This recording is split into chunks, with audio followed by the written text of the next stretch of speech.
Hello, guys. Who is in here?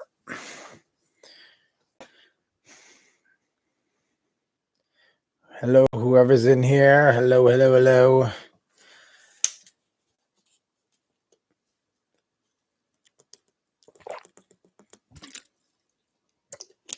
Hello, whoever's in here. My guess is it is Can You Believe? Is Can You Believe here? You're usually always one of the first ones in. I'm thinking yep, there you are. Time to talk about Jojo for another half hour. Now, you were talking about Jojo the anime, though, right? Because I wrote in the thing that I'm going to talk about Jojo Rabbit, the Taika Waititi. What's up, C Train? I'm assuming you guys were talking about JoJo's Adventure, is it called? The anime? Can you believe? I think that's what you guys were talking about yesterday. I didn't realize because I was talking so long yesterday that you guys had like an entire conversation about something totally separate from what we were talking about. Adrian, hola, how are you? Adrian from Mexico, I believe you said yesterday. JoJo's Bizarre Adventure. Okay. I knew it was something like that. My apologies. I know it is a major event, that show, but I've never seen it. I figure I'll wait a little bit till people come in the room.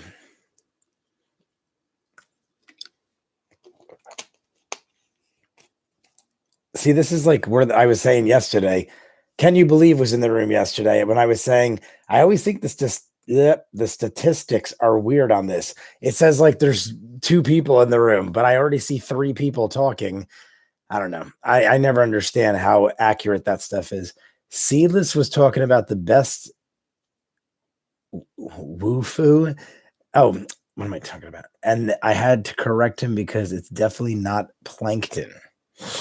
Plankton. Is that the name of a anime? Or are you talking about Plankton, the character from SpongeBob or whatever it was? Did anybody see it? Has anybody here seen it yet? I'm just curious where people are at with that. I saw it right away. I'm a huge fan, so I can understand if people haven't seen it yet. It came out last night, so if you guys, her name is Foo Fighters, but it's made of plankton. Ah, okay.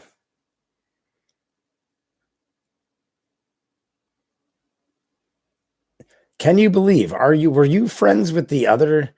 What the heck was it? Like, remember you and there was like another guy in one of my chats that you guys were like talking a lot with. He was joking around too. What was his name? And were you friends with him? That made sense to you? No, it didn't make sense to me. I just understand where you're going with the Foo Fighter thing. I understand you're saying it was a character's name. I don't know who the heck the character is or anything. Hey, what's up, Snow? How are you? I don't think you were in the last couple chats, but it's good to see you. I'm honestly exhausted, guys, but I wanted to chat. So I was up. I mean, if you guys weren't here last night, we were chatting for like 4 hours after I got back from it. And then I had work at like 8:30. So you mean Seedless or Hidalgo? Because no, either way. Okay. No, can you believe I'm talking about like a month ago when we were chatting? There was someone else in the group that was joking like you, going back and forth. I feel like he was like a younger person, but like you guys we were all joking around. I just can't remember his name. I haven't seen him recently. Doing good, enjoying the Wire videos. By the way, haven't been commenting a lot though. Meaning you haven't been commenting a lot, or I haven't? Because I haven't commented as much as I normally do. Great One Kid. Yes. I haven't seen him. Great One Kid used to be in all of my things, and I haven't seen him in a while. Oh, you haven't. Okay. Because I kind of slacked off on my responses to comments, I should say. But I guess that's why I haven't really noticed. I was telling people last night, Snow, that I have the weekend off. Like today, I finished up my jobs. I don't think I have work till Monday. So I might try to finish up The Wire this weekend, like AKA tomorrow. I might try to marathon the last 4 episodes and then I could edit them up as I see fit. But I might get 1 or 2 out again this week. I might try to get it done and finish it up just so I could like talk about it as a whole, do like a live, like little reaction thing. I mean, reaction, live chat about it. But you weren't here last night, so I'm just letting you know. He was here for Stranger Things. Oh, okay. Those last 4 deserve binging, so I do recommend it. My friend Tim, my good friend Tim, also said the same thing. He's the one that actually, him and my brother are the ones that got me into The Wire, like to start doing all this. So they both said the same thing. They're like, once you reach like the episode where Omar jumps out the window, they basically said, then you will like want to just run with it. So I will probably do that tomorrow. I have nothing to do. I'm probably going to sleep in because I'm exhausted, like I said. So I'm probably going to sleep in, get some rest, get me some food, and then just sit in front of the screen and watch 5 hours of The Wire, because it's about an hour an episode, but the finale, I heard the finale is like what, an hour and 30, so like a good 4 hours 30 minutes. Motherfuckers replaced the AC and it took 5 hours. I live in a goddamn desert. What is that today? Can you believe? What, they were replacing the air conditioning at your house? Omar and his Spider-Man shit. Yeah, definitely. I'm guessing there is no explanation that he just survived the fall. Like someone said in one of the videos, they put a comment saying that some people could survive a parachute not deploying and smashing into the ground. So I guess it is just like the luck of the draw. Like he just landed lucky, I guess. I just think it's funny that that was high. Like imagine just boom, he jumped out like parachute style. He had to have hit the tree. I know they're not going to ever show it or explain it, but he had to have hit the tree and like rolled down. Because if he landed like this, he would be like crushed, his ribs and his chest and everything. Like, doesn't really make a whole lot of sense. Yeah, and it's how I woke up. Can you believe I sympathize with you? I don't like AC myself. I live in Jersey. It gets hot sometimes. I tend to get sick though, because I'm always working outside. So if I use air conditioning and I'm in, out, I tend to get sick. Like the climate change, the rapid climate change, I just choose to not use air conditioning at this point because I've adjusted to just dealing with the uncomforts. Omar and the spider, blah, blah, blah. Yeah, it's how I woke up. Apparently, it was based on a real event. Oh, yeah, someone did say that in the comments. Someone said Omar leaping out was based on like some guy. They even said the name. I just can't remember it. I liked your videos. Thank you, Adrian. Appreciate you watching. Adrian, how'd you find me? I know you were in the chat yesterday, but how did you find me? From the chat or a video? I'm just curious. If you look, Marlo looks at the lawn, then at the balcony where he's jumped, and to Chris as if to say, really? Yeah, I know. I remember exactly what you're talking about because I rewatched that scene many times because I wanted to see exactly where he landed and exactly what you said. Marlo like looks like, I don't know about that, but I don't know. We're never going to know. I know how this show is. If this was another show or something like that, I'd probably think, no, at the beginning of the next episode, they're going to explain it. I already understand The Wire. The Wire doesn't explain things. The Wire just like does. And I do like it, love it. So 5 stories is enough to kill you as long as you don't go head first. I apparently you are correct. I remember whoever saw Lost, John Locke, right on. I don't know if I'm not going to spoil anything in case people don't know Lost. But if you know Lost, you know about John Locke and Fawn.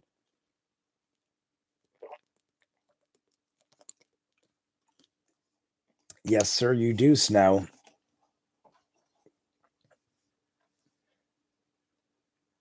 Snow, did you see it, Snow?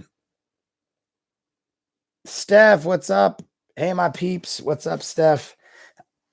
I was wondering where you were. I've been so spoiled by your presence that I expect you at every chat now. And I think I did 1 or 2 and you weren't there. I thought maybe something happened. It's funny how that happens. I watch other reactors do live streams like this, and they're always talk about people in their chats, and I'm like, that's weird. And then now I understand because you actually do like start wondering, like, hey, I didn't see that person. It's good to see you, Steph. Snow, but a certain someone was there after the fall, though. Yeah, oh, Snow, very correct. Snow, very, very correct. Not going to either. Not a fan of those kind of films.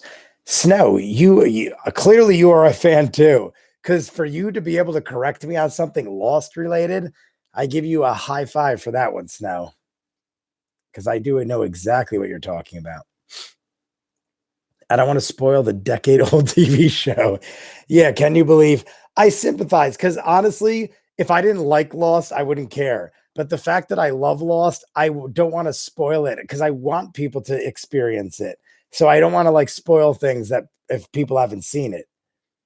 But no, you are correct. It is a very old show at this point. It's like a antique. I was talking about it. Certain someone was oh. Well, I related it to something else completely then. Oh, meaning the second comment. I get what you're saying. I can totally understand that. People were talking about it last night. Some people were like, I never seen it before, stuff like that. Completely understandable. It was never like a major mainstream thing. It's more, first off, it's horror genre, which was never really huge, especially back in the 80s when that came out. I mean, it was not like a small thing, but it was never like the number one genre in the movie realm. So it's understandable. Still have never watched that show. Which show are we talking about? I have to go back and think now. Oh, The Wire. Steph, you got to get on that. Steph, you recommend so many great things to me. I recommend you watch The Wire. It took me a very long time as well, but I do like it's very cool stuff. I like it. Do you like terror? Adrian, is terror a thing or you just mean in general like terror, like horror? Because I like scary shit. I just don't know what terror is.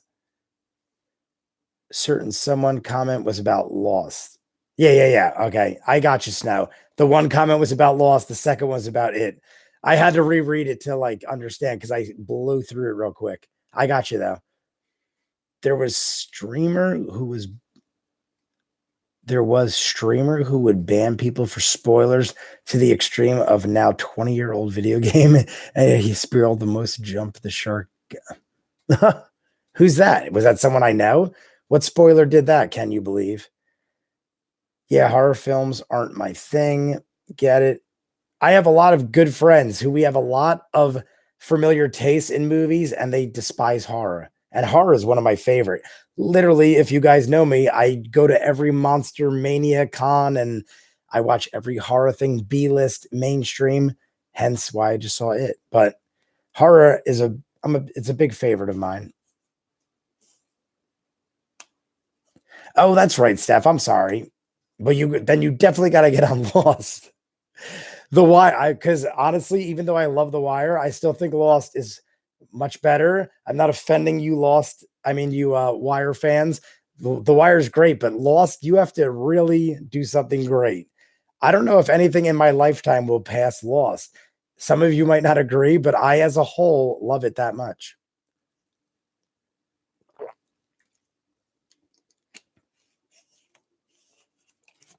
What's up, Seedless? It was cryotic. He got so much shit for it too. It happened the day before PS for the watch. For the for the watch. For the watch.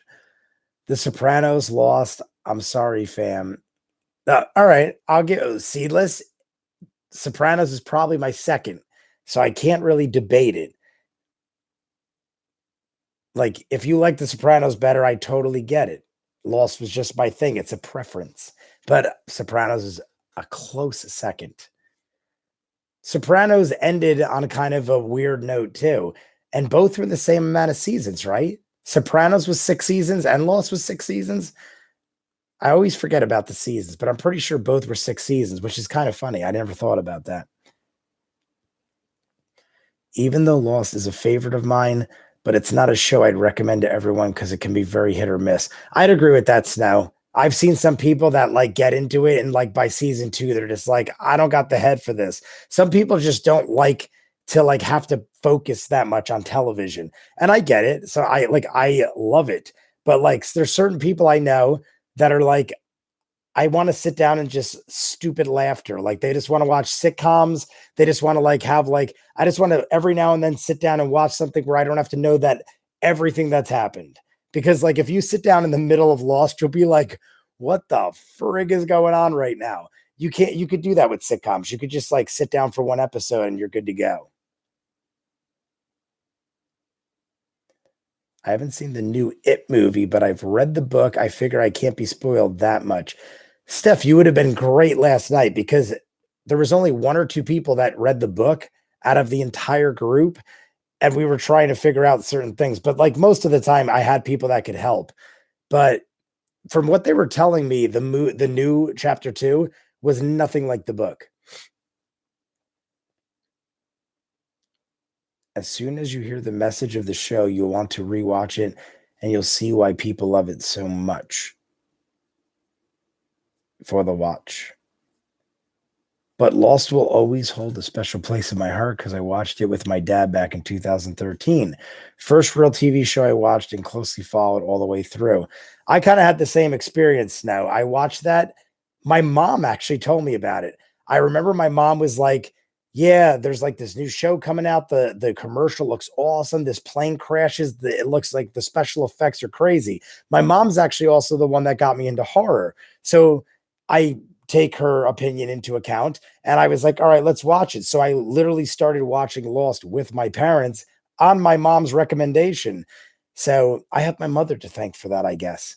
But I watched it every week religiously. I would theorize on all the fan sites and stuff like that. Maybe we even came across each other without even knowing, Snow, because I was very involved in the like theories and the fan pages and stuff like that. Crazy good time. That was one of the things I miss about Netflix. Netflix releases everything at once. With Lost, you had a half a year of episodes and you had a week between each one. So you had to like talk about it. You couldn't just be like, boom, watch the entire season in a day and then just forget about it a month later. If you notice, Stranger Things was pretty damn good. Who's still talking about it now? No one, because it has been forgotten. Like nowadays, things just get forgotten. Lost was like basically talked about continuously all year round because it lasted about 6 or 7 months. And then they leave you on a cliffhanger where you couldn't not talk about it for like 3 or 4 months. And then the trailer for the new season would come out and you'd be like, oh my God, now we need to talk about this. It was old television, kept you hooked constantly. Netflix type shows, I love them, don't get me wrong, but they're like easily forgotten. As soon as you hear the message, blah blah blah, but also blah blah blah, you want you what else ends on a weird note? Jojo Rabbit. Jojo Rabbit is better. Seedless, how much do you know about Jojo Rabbit? Because I know nothing. Someone was telling me it's based on a book. Taika Waititi strikes again. Where's my Taiko Jojo Stone Ocean movie? What is that? Oh, are you talking about yeah, I know you're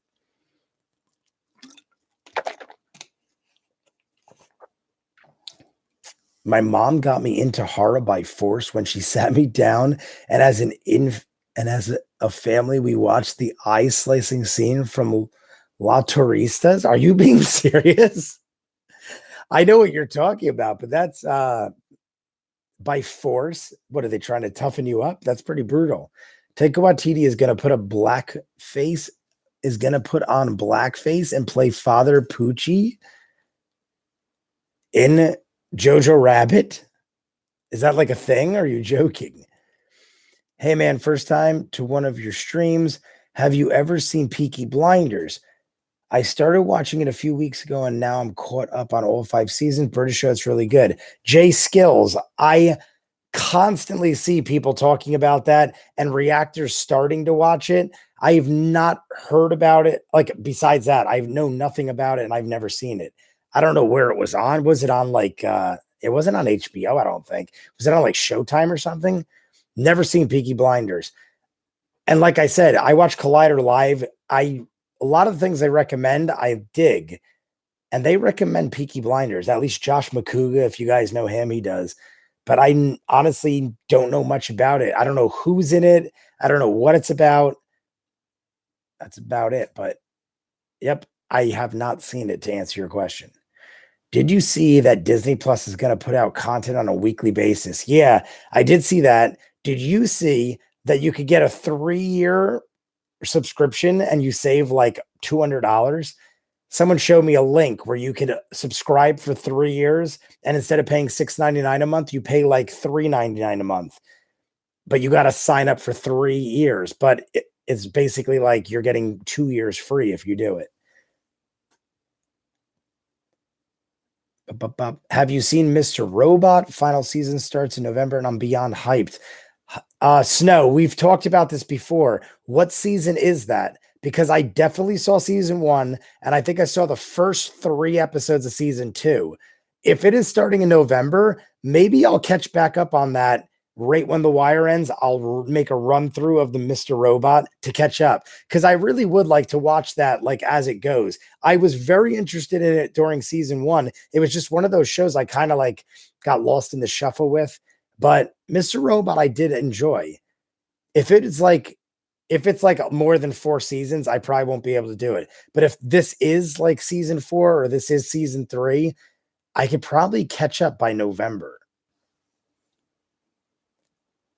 You've never heard of Peaky Blinders? No, I have heard of Peaky Blinders. I just don't know what it's about. I've heard a million people mention it. I just don't know anything about it.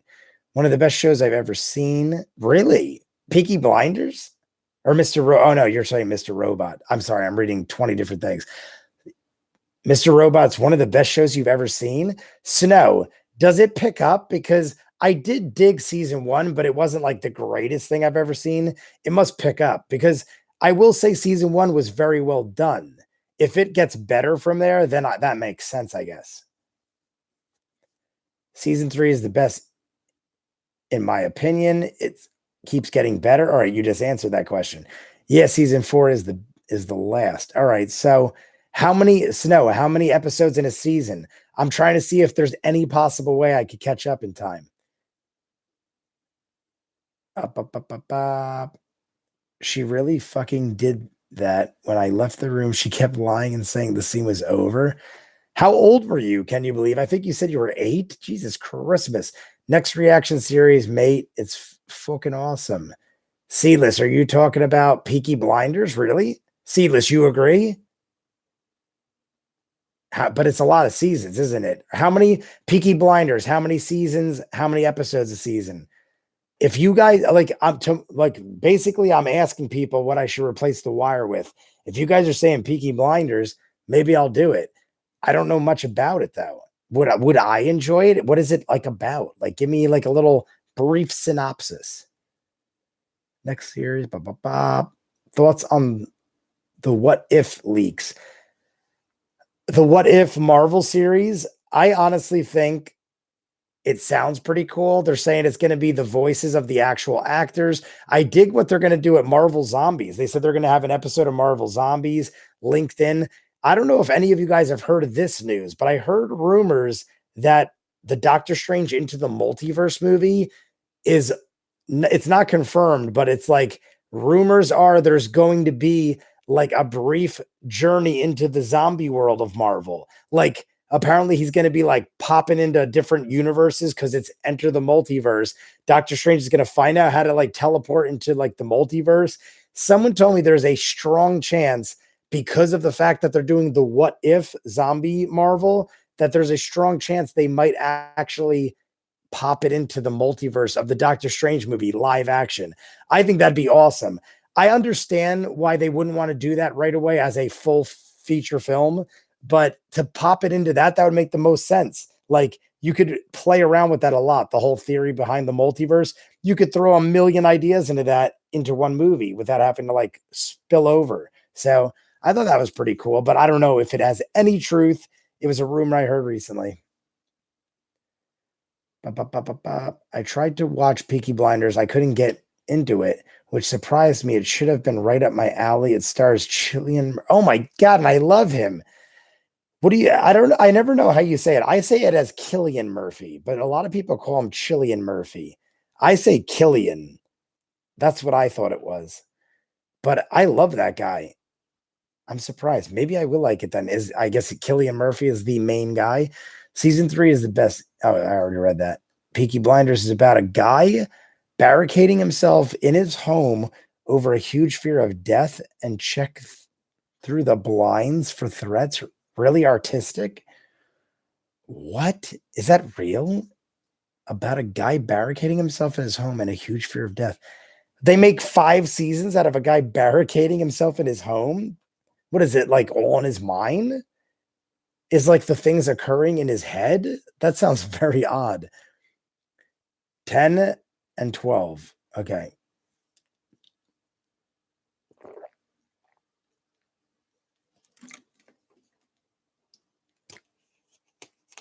Only 6 episodes a season. That's a short one, I guess, then. It was first grade. I was illiterate at that point. Before I could read, she made me see that. I meant the animation leaks, pictures leak. Can you believe you say so many bizarre things? I never know if you're telling the truth or not. But I enjoy your company and we are good friends at this point. So I hope that most of what you say is a joke. 5 series, 6 episodes each from the BBC. Is it? I feel like I've seen it on Netflix. Isn't Peaky Blinders on Netflix? I feel like I've seen that pop up occasionally. You're correct. It's Killian. Okay, that's what I thought. It's Killian. Yeah, a lot of people have said like Cillian or something like that, and I was like, no, it's Killian. Big black chicken. What? Can you believe you always throw me off? Big black chicken. What is that all about? Big British channel. Oh, the BBC. Can you believe you always confuse me over here? Nah, made isogen. That's literally the one time I'll fuck you like that. Fuck with you. Speaking of Marvel, I finally got around to watching Endgame and Dark Phoenix. Steph, I remember when I did all the reviews, you were like, I haven't seen it yet. Holy crap. You have waited longer than any human I know. How did you like it? How did you like Endgame and Dark Phoenix? I've seen both. The series is primarily based in Birmingham, England, and follows the exploits of the Shelby crime family in the aftermath of World War I. The fictional gang is loosely based on the real Peaky Blinders. All right. So a lot of truth. Is it like a lot of truth, or is it like The Wire where they do things that are like loosely based on true events? What if had animation leaks is what I was saying, pictures on Twitter. Oh, I didn't know about that.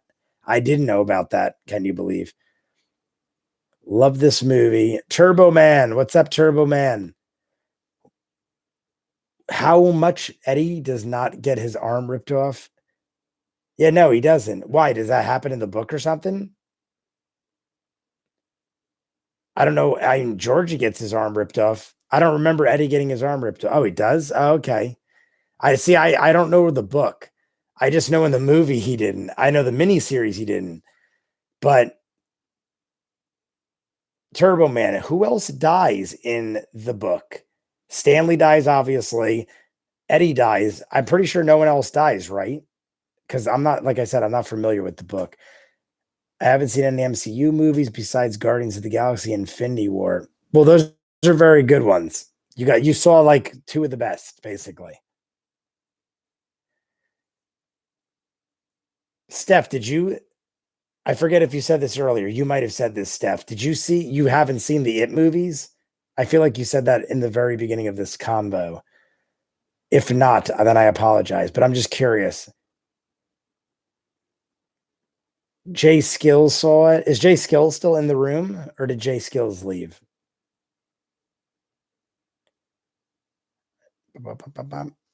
I'm going to sip some water while I wait to see some people chatting. Oh, you're still there. All right. I was just curious. I'm running through the thing real quick. You liked Endgame quite a bit. Dark Phoenix was okay. It didn't blow me away. It lost points for not having enough Quicksilver. I would totally agree with both comments. I loved Endgame though. I absolutely loved Endgame. Dark Phoenix, I didn't think was as bad as people said, but I could have used a lot more powers in general. I feel like they didn't nearly use their powers enough to like make the movie entertaining. It was cool. Magneto was by far my favorite in the film. Magneto was amazing in everything he does. And I love Fassbender, the actor. If you had a poll to replace The Wire and added Peaky Blinders, I would definitely vote Peaky Blinders. Definitely one of the best British shows airing today. See, listen, that would be your number one shows of all, or do you have a separate recommendation? Because I was just curious what people in general would recommend personally, unless you would say that Peaky Blinders is your go-to. Question, should I bother with X-Men and how the fuck would I wish the and how the fuck would I with the continuity? Oh, I thought it said wish the continuity. I would say yes. I would say 80% of the X-Men movies are good. Like there's maybe two, there's probably one or two I don't like, and maybe a third that I'm like hesitant about. But for the most part, the majority of the X-Men movies I enjoy. And Logan is my number one comic book movie of all time. I've done a review on that. I've done like a top 10 list of Marvel comic movies, stuff like that. And Logan is definitely my number one comic book movie. So I would definitely dive in to X-Men because Hugh Jackman started it all and ended it with a bang. Boop, boop, boop, boop, boop. Where the heck did I just leave off? Stan dies. Victor gets his head bit off. And Belch gets his face torn off. And I mean very different. Oh, from the book. Stan dies. Victor. Which one was Victor? I know Belch. Belch was the one that got sucked into the pipe in the miniseries. I'm assuming Victor was the other bully, maybe? I don't remember Victor. If you had a poll, blah, blah, blah, should you watch it? I've seen the original It miniseries and the first of the new movies, just not the second one. Oh, okay. I must have read someone else's comment earlier. So you're up to date. You hyped to see it, Steph, or you could like kind of, you're just going to wait like Endgame? Or are you hyped to run out right now and see it?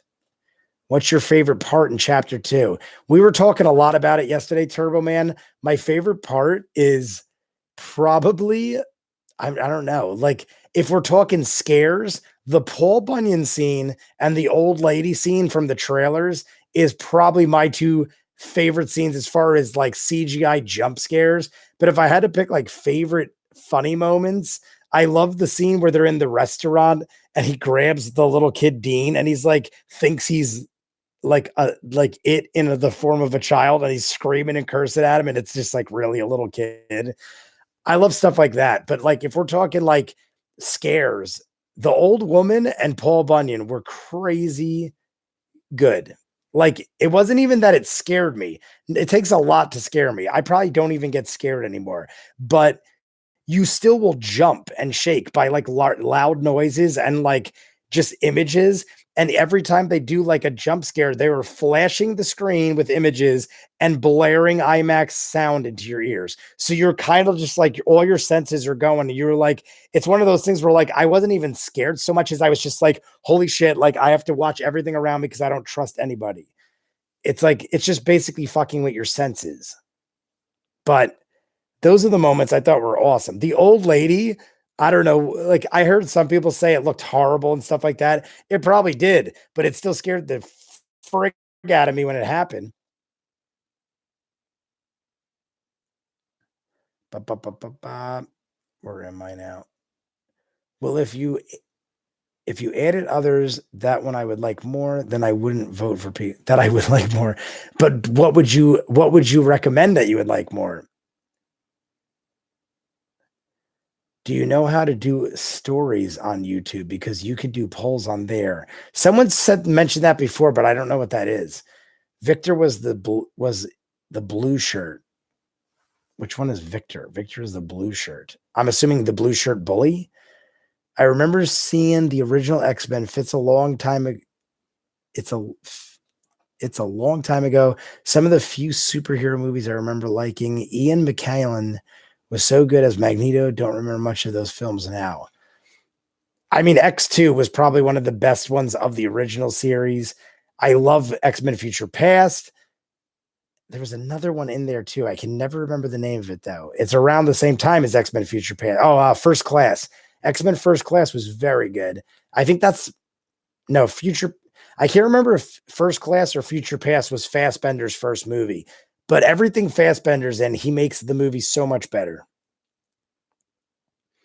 Who would you like to see replace Wolverine? I've heard Wayne from Letterkenny and Jason Statham with a wig. There is no way they're making Jason Statham Wolverine. He is too old already. They need to go young enough where they can run with it for like 15 or 20 years. So they're definitely not going to use Jason Statham. He also doesn't have like the look for it. He's a bald guy. It's like, even if they use a wig, it just would look ridiculous in my mind. I could not, and he's more skinny. He has like a chiseled bone structure. Wolverine is kind of like stocky and built. Not that Jason Statham is not built, but that wouldn't make sense.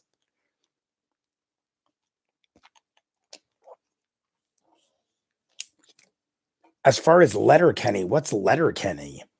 I know I've seen that somewhere. I know it's a show, but what is it and where is it on? Because I don't know anything about it. And I don't know who Wayne is. I've heard some people say Tom Hardy. I know Tom Hardy is probably up there in age as well, but I wouldn't mind that just because I love Tom Hardy. So I'll be a hypocrite and contradict what I just said over the love of Tom Hardy.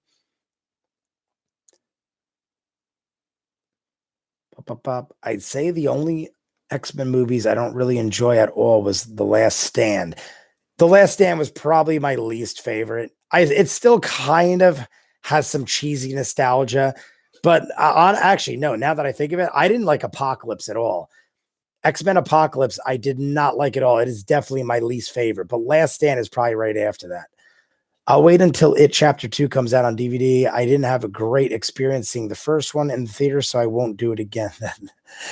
I understand that. I had a lot of friends that went to the first one, didn't go to this one. Not that they didn't like the first one, they just didn't enjoy the experience, like you said. Eddie's death was slightly funny, in my opinion, but then sad.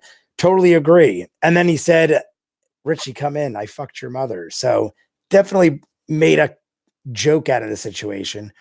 I vote for Banshee and the boys. I'm sure that comes as no surprise. I know, Steph, Banshee is still on my mind all the time. And the boys is a new show I really do want to watch.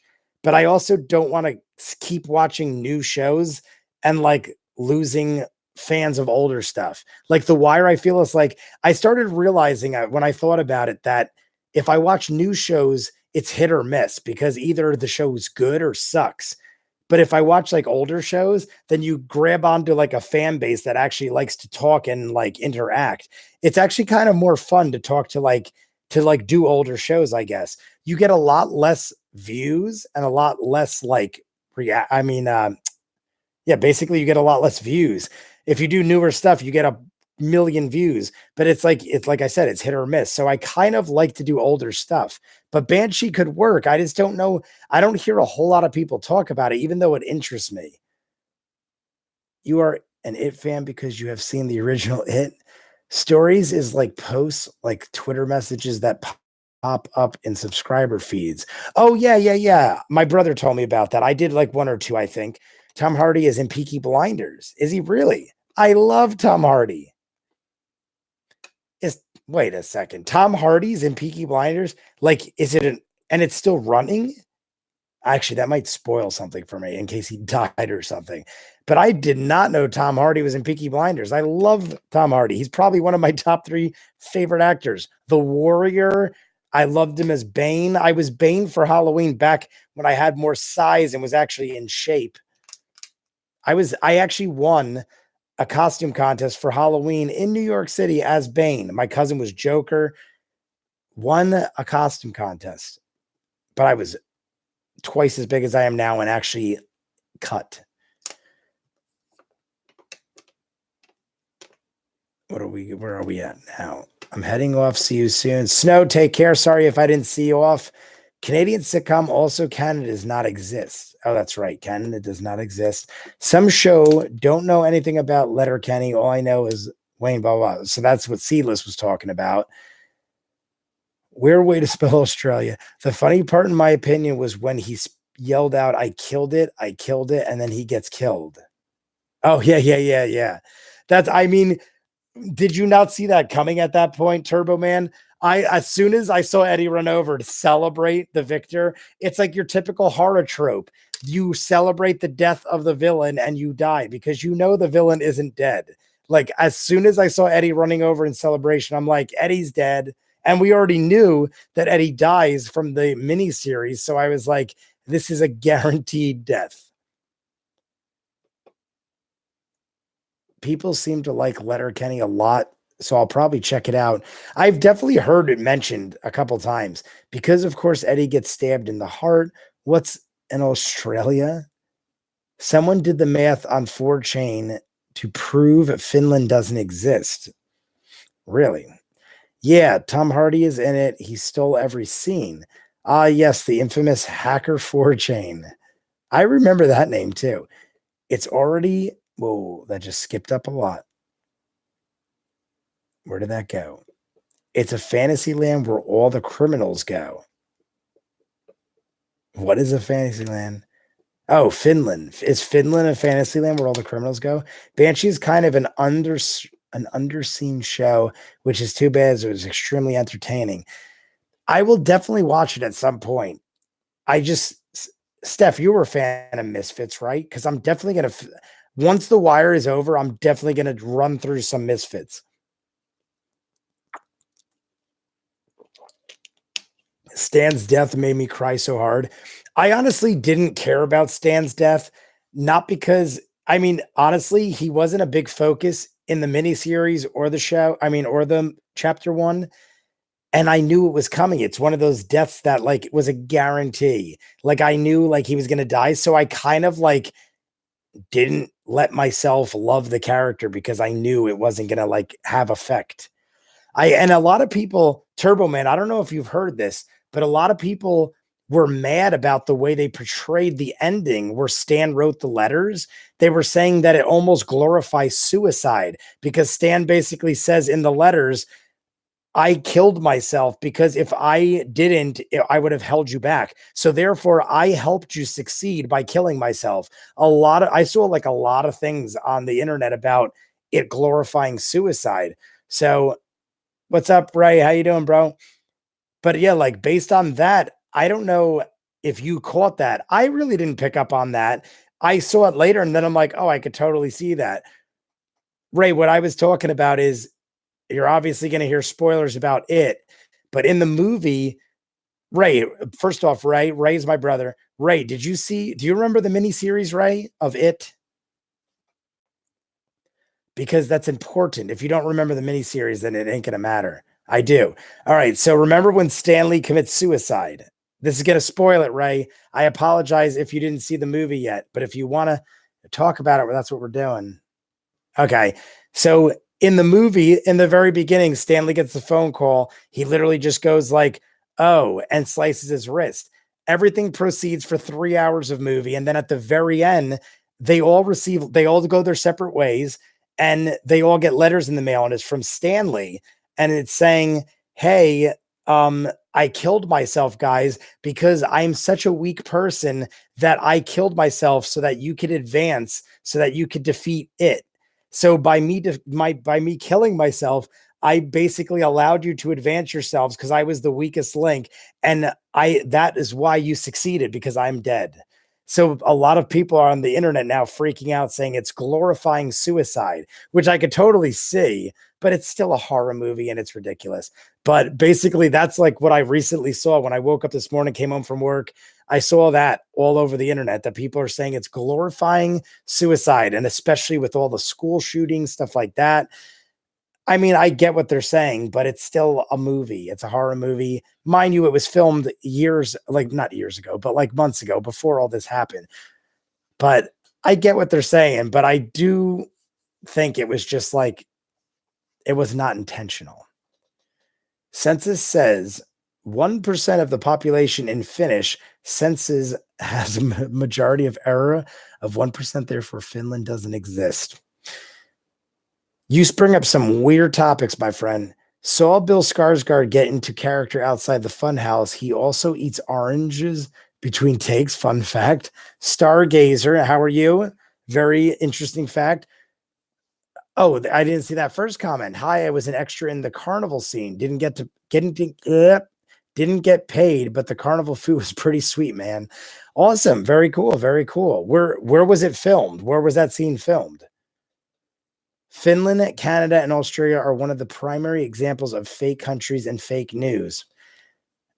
I learned that from InfoWars.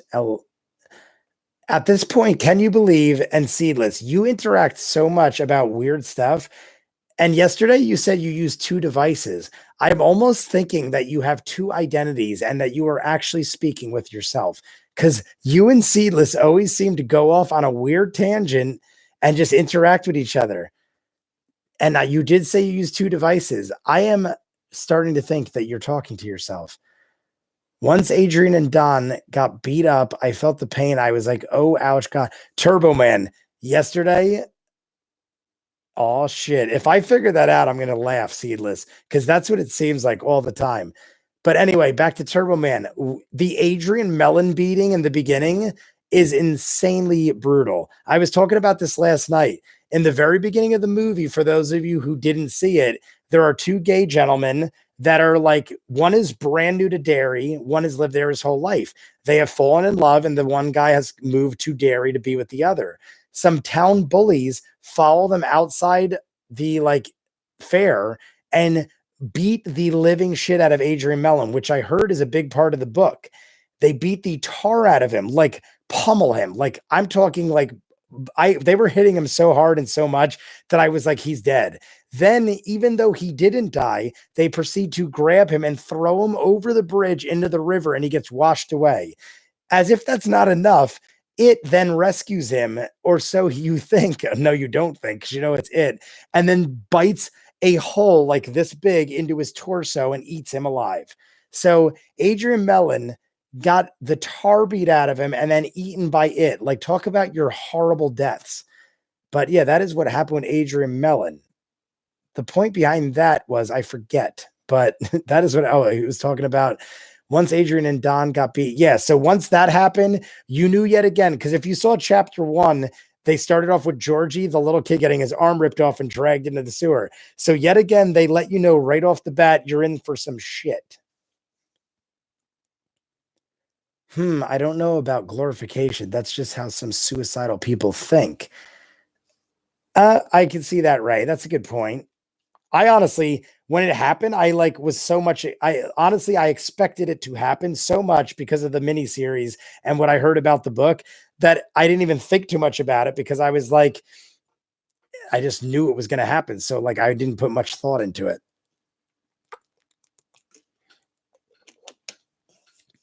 It was filmed in a carnival. Oh, shit. Have you ever thought about doing Black Mirror? YouTube is pretty saturated with reactions to that show, but it's a good one, obviously. Jay Skills, I have seen everything Black Mirror up until the 3 new ones that came out recently. Haven't seen those. Maybe I'll do those sometime soon, because there's not a whole lot of them. Haven't heard much about them, though. The funny thing is, normally you hear a lot of hype. Haven't heard pretty much anything about the new episodes of Black Mirror, but I did enjoy all the other seasons. I just can't react to them because I've already seen them. I use 2 devices because I can't write in chat on my Xbox. All right. Touche, my friend. There's a show that came before Black Mirror from the same guy who created it. It's called Dead Set. Kind of zombie apocalyptic, but has a Black Mirror-esque feel to it. It's really good, better than Black Mirror. I've never heard of that. Dead Set. How many seasons? How many episodes? Where do I find it? This is basically the plot of Fight Club. It is. You are my Edward Norton. Toronto, but also a mile away from the House of Mirrors, spoke to 2 of the cast about 3 or 4 whilst we were all getting about water, Mountain Dew, our apparel. Who did you speak to? Anyone of note? Did you speak to Jessica Chastain?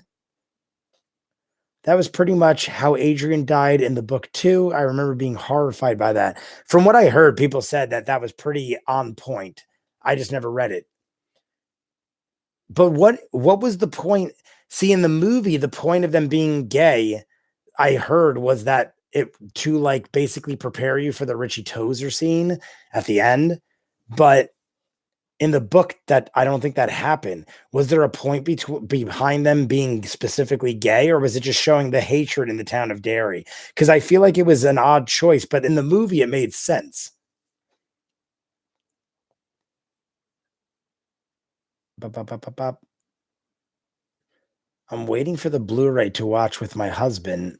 Oh, so you haven't seen it, Stargazer, but you know, I'm pretty. How much of it do you know about?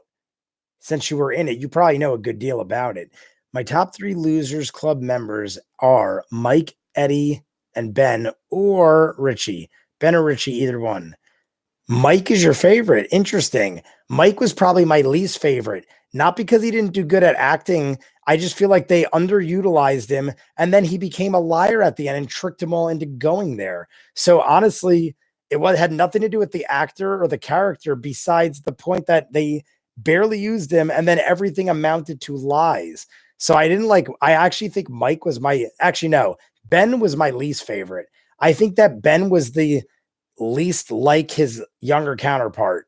He seemed very emotionless as an adult, and the younger version I loved. The younger version was probably my second favorite character in chapter 1. But I feel like in the adult version he was emotionless, and maybe that was intentional, and if it was, I get it because of what he dealt with, but at the same token, I just didn't like it. So Ben was my least favorite of the Losers Club. Then Mike Hanlon was my least favorite after Ben. I mean, Ben's the least favorite, then Mike. But my favorites were 100% Richie and Eddie. Richie and Eddie, 100% my favorites. Jessica Chastain was in the middle at points, but she didn't have a whole lot to do either. That was, yeah, I would have loved Jessica Chastain probably number 1, but I feel like they just dove deeper into Richie, and Eddie connected to Richie. So it just was more to do with. Bop, bop, bop. Where am I? Ooh, ooh, ooh. Oh no, talking about Adrian Brody and Adrian Gillen are in Peaky Blinders. Why? What do I know Adrian Gillen from? That name is so familiar. Adrian Brody, I know, the pianist, but Adrian Gillen, why is that name? That's from is that Carver? Adrian Gillen, I think, is Carver in The Wire. I've seen Dead Set. It's pretty decent. So I was under the impression that you couldn't live stream right now because of the strike recently. What's going on with that? Ray, just to inform you, I found out that you only get banned from live streaming if your strike is against a live streamed video. So even though I got the same type of strike as I did the first time, it didn't affect my live streaming because the strike I got the first time was based off of the Game of Thrones live stream I did on the premiere. So I didn't realize till I was literally in my car and I was just like, I'm just going to try to live stream. I don't care what they say. And it let me do it. And I'm like, did I just get around something? And then I researched it and I was like, oh shit, I've been able to live stream this whole time. But as far as the strike itself, once I figured out I could live stream again, I basically was like, fuck it. I'm just going to leave the strike on the channel because YouTube is not assisting me at all. And I'm wasting so much time contacting everybody about it that I'm like, as long as I don't get a second strike, it doesn't matter. In 90 days, the strike goes away. You're back to square one. So basically, at this point in my career of YouTube, I am just going to not care. And unless I get 2 strikes, I'm just going to I'll dispute it a few times. And if it won't let me go any further, then I'm just going to let things lie and wait till the second strike. So right now, I'm just 1 strike guy, but nothing is disabled. I am allowed to do everything on my channel. So that's where it stands right now, Ray. So basically, as far as I know, nothing is against me except that. And basically, YouTube said that in an email. They literally said fair use isn't enough of a reason, but it's only 1 strike, and right now your channel's okay. They literally said deal with it, buddy. But that's what I'm doing because I have no other choice. So are you going back to all the other shows again, or are you going to play it safe? Okay. To answer that, Ray, Adventure Time was the one that got my strike, so I'm going to halt on Adventure Time. I'm going to start doing Deadwood again, and I'm going to start doing Misfits as soon as The Wire ends. I'm going to try to throw The Boys in another show, but I'm going to halt on Adventure Time because that is what got me the initial strike, and they are not cooperating whatsoever. So I don't want to take a chance and have a second strike on the same show. So Adventure Time is temporarily shut down. I'm definitely going to finish it. As soon as the strike is lifted, I'm going to go for it again. And if I get another strike, then I'll halt it again. And then we'll go from there. But I feel like it was just a fluke. And after the strike is lifted, I'm just going to run with it again. But for now, we are at a standstill with Adventure Time.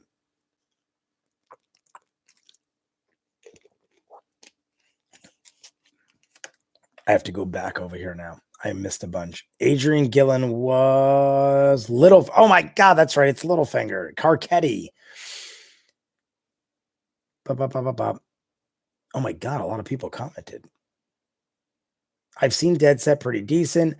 We need to make sure nobody knows about Peaky Blinders just like Free. I don't know what Free is either. James McAvoy was friendly and spoke to Javier Boyer, who was just hanging.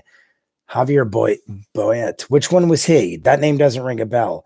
Do characters need a reason to be gay? No, they don't need a reason to be gay. I just thought it was interesting that they chose them to be gay to get the crap beat out of them. Like, to me, it was just like, to me, it had no meaning behind it except like just beating up gay people and being like evil. But that could be why they did it. Norms infesting my favorite show is just the new Jojo fandom all over again. Not their fault. Part 3 got a good anime after like 20 years. Dead Set was a mini series, 5 episodes. Oh, that's it. My God, that's quick. How long ago was that? Someone might have said it before, but how long ago was Dead Set? I know what I was in and got to see the set inside. Took a photo with the entrance to the fun house. Also where Pennywise licks the glass. That's cool. By the way, the leper played by Javier. Oh, yes. I did see that. He's a very skinny guy. Made a cameo as the drugstore as a regular person. Oh, I didn't know that. Made a cameo at the drugstore. Was he like, did he have lines or did he just like randomly appear? Dead Set was just 1 season. It was supposed to be 5 episodes. It aired in the UK over Halloween in 2008, originally broadcast on Channel 4 UK. I might look into that. If you're saying it's Black Mirror-esque but better, I love Black Mirror, so that's interesting. Adrian Gillen was Littlefinger, Peter Baelish, Adrian Gillen, Peter Baelish. I get you all. I got you. Thank you all for that. I see so many cast names in The Wire. I was like thinking it was Carver from Walking Dead, but you stop that. I don't know what he's talking about. The director was a drama queen. Is all I will say, ha ha ha. Otherwise, a wonderful bunch. Spoke a lot of politics, and Andy was talking to Javier Boyet about a project they are going to work on. I heard that Anthony Muschietti was like difficult, not difficult to deal with, but like almost like eccentric kind of, but I don't know. I wasn't there. We need to make sure Peaky Blinders is buried harder than whatever happened to Robot Jones. Why don't you want people knowing about Peaky Blinders? Don't you want to make the show live on, or is it done? How about no? Gatekeeping bad. Had you known that dude? I don't know what that's referring to. Peter Baelish. Oh, okay. Gatekeeping people away from a show you don't like or watch. I don't think that's how it works. Cool. Sounds like a good plan. You don't know Free? Good. Then my work with that is done. I'm really feeling this Fight Club thing. This is just like rule number 1. He was reading the magazines. Oh, okay. So he didn't have any lines. I mean, even if we agreed, you could still call it Fight Club. If there's a way to do it, I could send you episode 1 of Dead Set. There's no way I could get Dead Set? There's got to be a way I could get Dead Set. It's on Netflix. Look at Steph. She psychically read my mind. So I could get Dead Set on Netflix. Very demanding for sure. He was talking about directing a remake of Salem's Lot. Someone yesterday, right before we ended the chat, we were talking for 4 hours yesterday, and right before we ended the chat, someone said they're remaking Salem's Lot. Is that also the same rumor that it's Anthony Muschietti, or was that already like a thing? Salem's Lot and the Tommyknockers. They said they're redoing the Tommyknockers on Netflix. I didn't know about that either. Not sure if it's even known yet. I know that someone said something about Salem's Lot. Oh, I didn't know that. Cool. Well, done stuff. Jay Skills, I appreciate the offer though, but Steph, thank you for telling me. I'd love to see a good remake of Salem's Lot. That's my favorite King's book. I like it chapter 2 better than the first one. Turbo Man, what did you think? Miniseries, chapter 1 or chapter 2? Which is better? And Steph, what was I going to say? Oh, those of you who've seen what is it? Dead Set? Those of you who've seen that, is it worth reacting to, or should I just watch it on my own or something? Like, is it like epic? Like, you need to react to this. Chapter 2 better than chapter 1. I thought chapter 1 was better, but I also am much more digging the younger element. I like the Stand By Me type of like coming of age thing. So it's not that I hated the second one. I did think it was good. I thought it was above average. I just really like the kid element. Same thing with the miniseries. I loved all the kid stuff better than the adult stuff. Anthony Muschietti wants to cast Nicolas Cage in the next movie, so that could be Salem's Lot, which would be crazy right. I would totally agree with that. Nicolas Cage in a Stephen King movie, I'm down. Stop Talking About X is an old SBFP joke. We need to make sure no one knows about X. Not the vampire, surely. Dead Set would make a really good reaction for absolute certain. Okay. I will do this. Maybe I'll watch episode 1 and see, unless episode 1, what episode is the best? Because maybe I'll watch like episode 1 and see how I feel about it and just throw up random ones like I did with the Twilight Zone. But if episode 1's the best, I don't want to waste a reaction. Nicolas Cage, oh God, no. Nicolas Cage is great as a crazy reactor. And he did have, Nicolas Cage is like hit or miss sometimes. Sometimes he's ridiculous over the top, but sometimes you want that in Nicolas Cage. Every day it's getting closer, going faster than a roller coaster. I just love Stand By Me. Stand By Me is great. Love me some Stand By Me. I just want to make sure.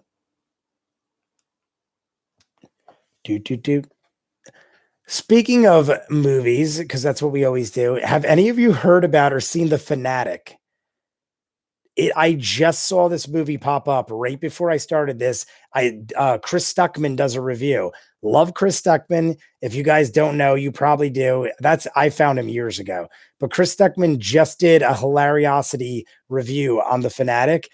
Oh my God. It is a new horror movie with John Travolta and Devon Sawa. Devon Sawa from Casper the Ghost and Final Destination 1 back in like the 90s. Devon Sawa is a actor who is being stalked by John Travolta, who has mental disabilities and is literally stalking Devon Sawa. And it is a horror movie about like a crazy fan and what they will go, like the extents they go to. It is on his hilariosity already, meaning it is a horribly good movie to watch. So I recommend you guys, if you haven't heard of it or seen it, you check it out. At least watch the Chris Stuckman video or the trailer because it is insanity. And it was directed by Fred Durst, aka the lead singer of Limp Bizkit. And I kid you not. What's your it rank? Wait, I have to go back up. I'm missing a bunch. Not the vampire, surely.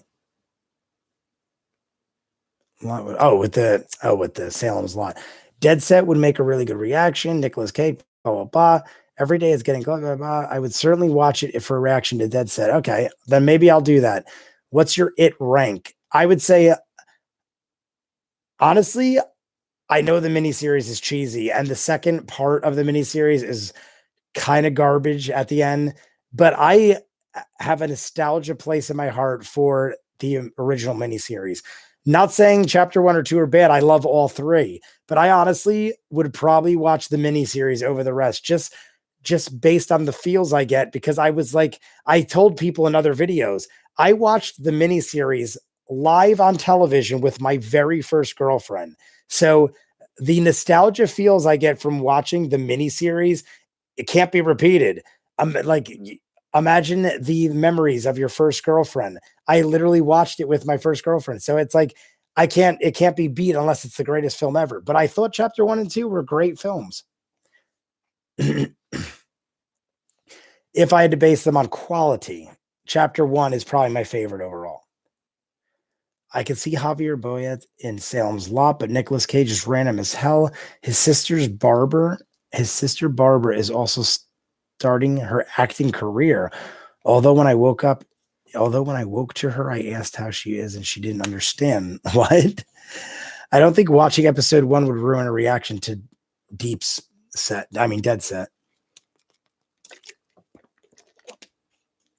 Where did they dig Devon Sawa up from? You want to hear something interesting, Steph? Devon Sawa was at Monster Mania when I went a couple weeks ago. Robert Englund got the Freddy glove. It's coming in the mail. I'll show you guys when I get it, but I ordered the official Nightmare on Elm Street Part 3 Freddy glove because each one is slightly different, or some are much different. But Part 3, it was like $250, $300 with shipping. Official glove, sharpened blades and all. Replica. Worn by Robert Englund gloves, like the same gloves that Robert Englund wears. So getting that soon, got it at Monster Mania. But when I was there, Devon Sawa was there for this movie, The Fanatic, and I didn't see anything about it. I was just like, oh shit, that's Devon Sawa from Casper and Final Destination. But that's apparently why he was at Monster Mania, for this movie, The Fanatic. So that is where they dug him up from, I guess. But he's been rotating the Comic-Cons, the horror cons, I should say. If you decided to react to Black Mirror season 5, I like some episodes, but no, I hate season 5. It is terrible. I think that's the only one I haven't seen, is the most recent, if that is season 5. If you just Devon Sawa played human Casper. Malachi Pearson voiced Casper. Fun fact. Who is Malachi Pearson voiced Casper? Oh, really? Wait, who's Malachi Pearson? The Malachi from... I immediately thought of Children of the Corn. People got mad at Netflix, Evangelion dub, because they changed I love you to I like you a lot, and called it gay censorship, yet the scene is still 2 boys bathing together and holding hands. That's interesting. The original It got me into horror. I loved it. Honestly, that's one of the first things I can remember horror-based. That and Child's Play. Those are like the first 2 things I can remember seeing as a kid. Child's Play 1 and It. The original It got me. And then they go home and sleep together. Interesting. If you do Dead Set, you might want to put Black Mirror in the title of the reaction for more views, since hardly anyone seems to know that show basically spawned Black Mirror. I was an extra in a movie with Christina Ricci, but I hate what I looked like, so I never tell people. All I'll say is she didn't like summer camp, actually got paid for that. Well, then it's got to be Addams Family 2. That's the only Christina Ricci summer camp movie I could think of, and I am a genius with movies. Wink. I always remember him from the Final Destination movies and that other movie, Idle Hands. He was actually there with, I'm not kidding you, Steph, the entire cast of Idle Hands did a private photo op for like $300. It was Foggy from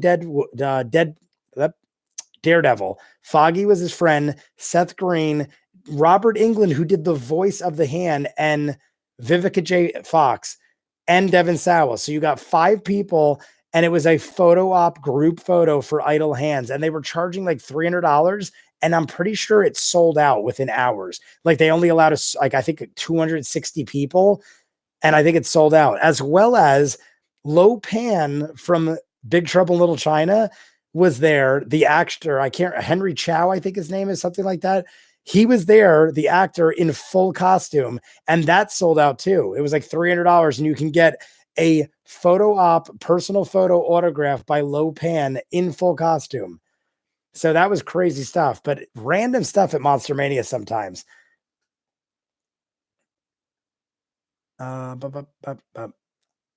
Devon Sawa didn't do Casper's voice in the movie. He just plays Casper when he was alive. Yeah, that's what I meant. I knew he didn't do the voice. The third horror movie I saw after it, 1990, and the chapter one was The Open House from Netflix. That I don't know. The third horror movie I saw after it, 1990. What is The Open House? I've never even heard of that. He played Richie Rich.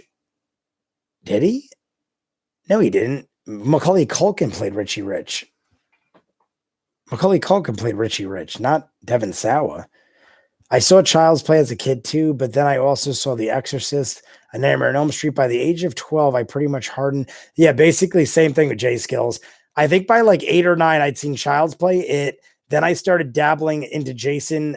I started being obsessed with Friday the 13th. I would always watch USA Up All Night. J Skills, I don't know how old you are, or if you're a man or a woman, but you seem like you're around the same age as me. And I would watch USA Up All Night, Gilbert Godfrey, and that hot blonde that I don't remember her name, but she had a very quirky personality. And him and her would like host USA Up All Night. I'm a guy 38. I'm a guy, and I turned 38 in 3 weeks. So we are very on the same page. So I don't know if you ever saw USA Up All Night, but that was my go-to horror. And my mom would let me watch it most of the time because it was censored. They cut out all the blood and the violence. You just basically saw jump scares. So basically my mom would be like, she would watch it with me most of the time. And they cut out all the nudity and all like the actual bloody gore. So that's where I got my love of movies, I guess. I started with horror, and the fact that I thought I was doing something bad or like something that my friends weren't allowed to do and stuff, I basically latched on. So that might be a good deal to why I'm so like big on movies in general. It's a movie about the family who lost their father. Then they move into another house from the aunt where they're selling for an open house. Then a man stays at the open house and torments them. Actually, I did see that. I forget why, but either I'm thinking of something else, but that description reminds me of something someone showed me like very recently. Was it good, Turbo Man? Would you recommend it, or is it like crap?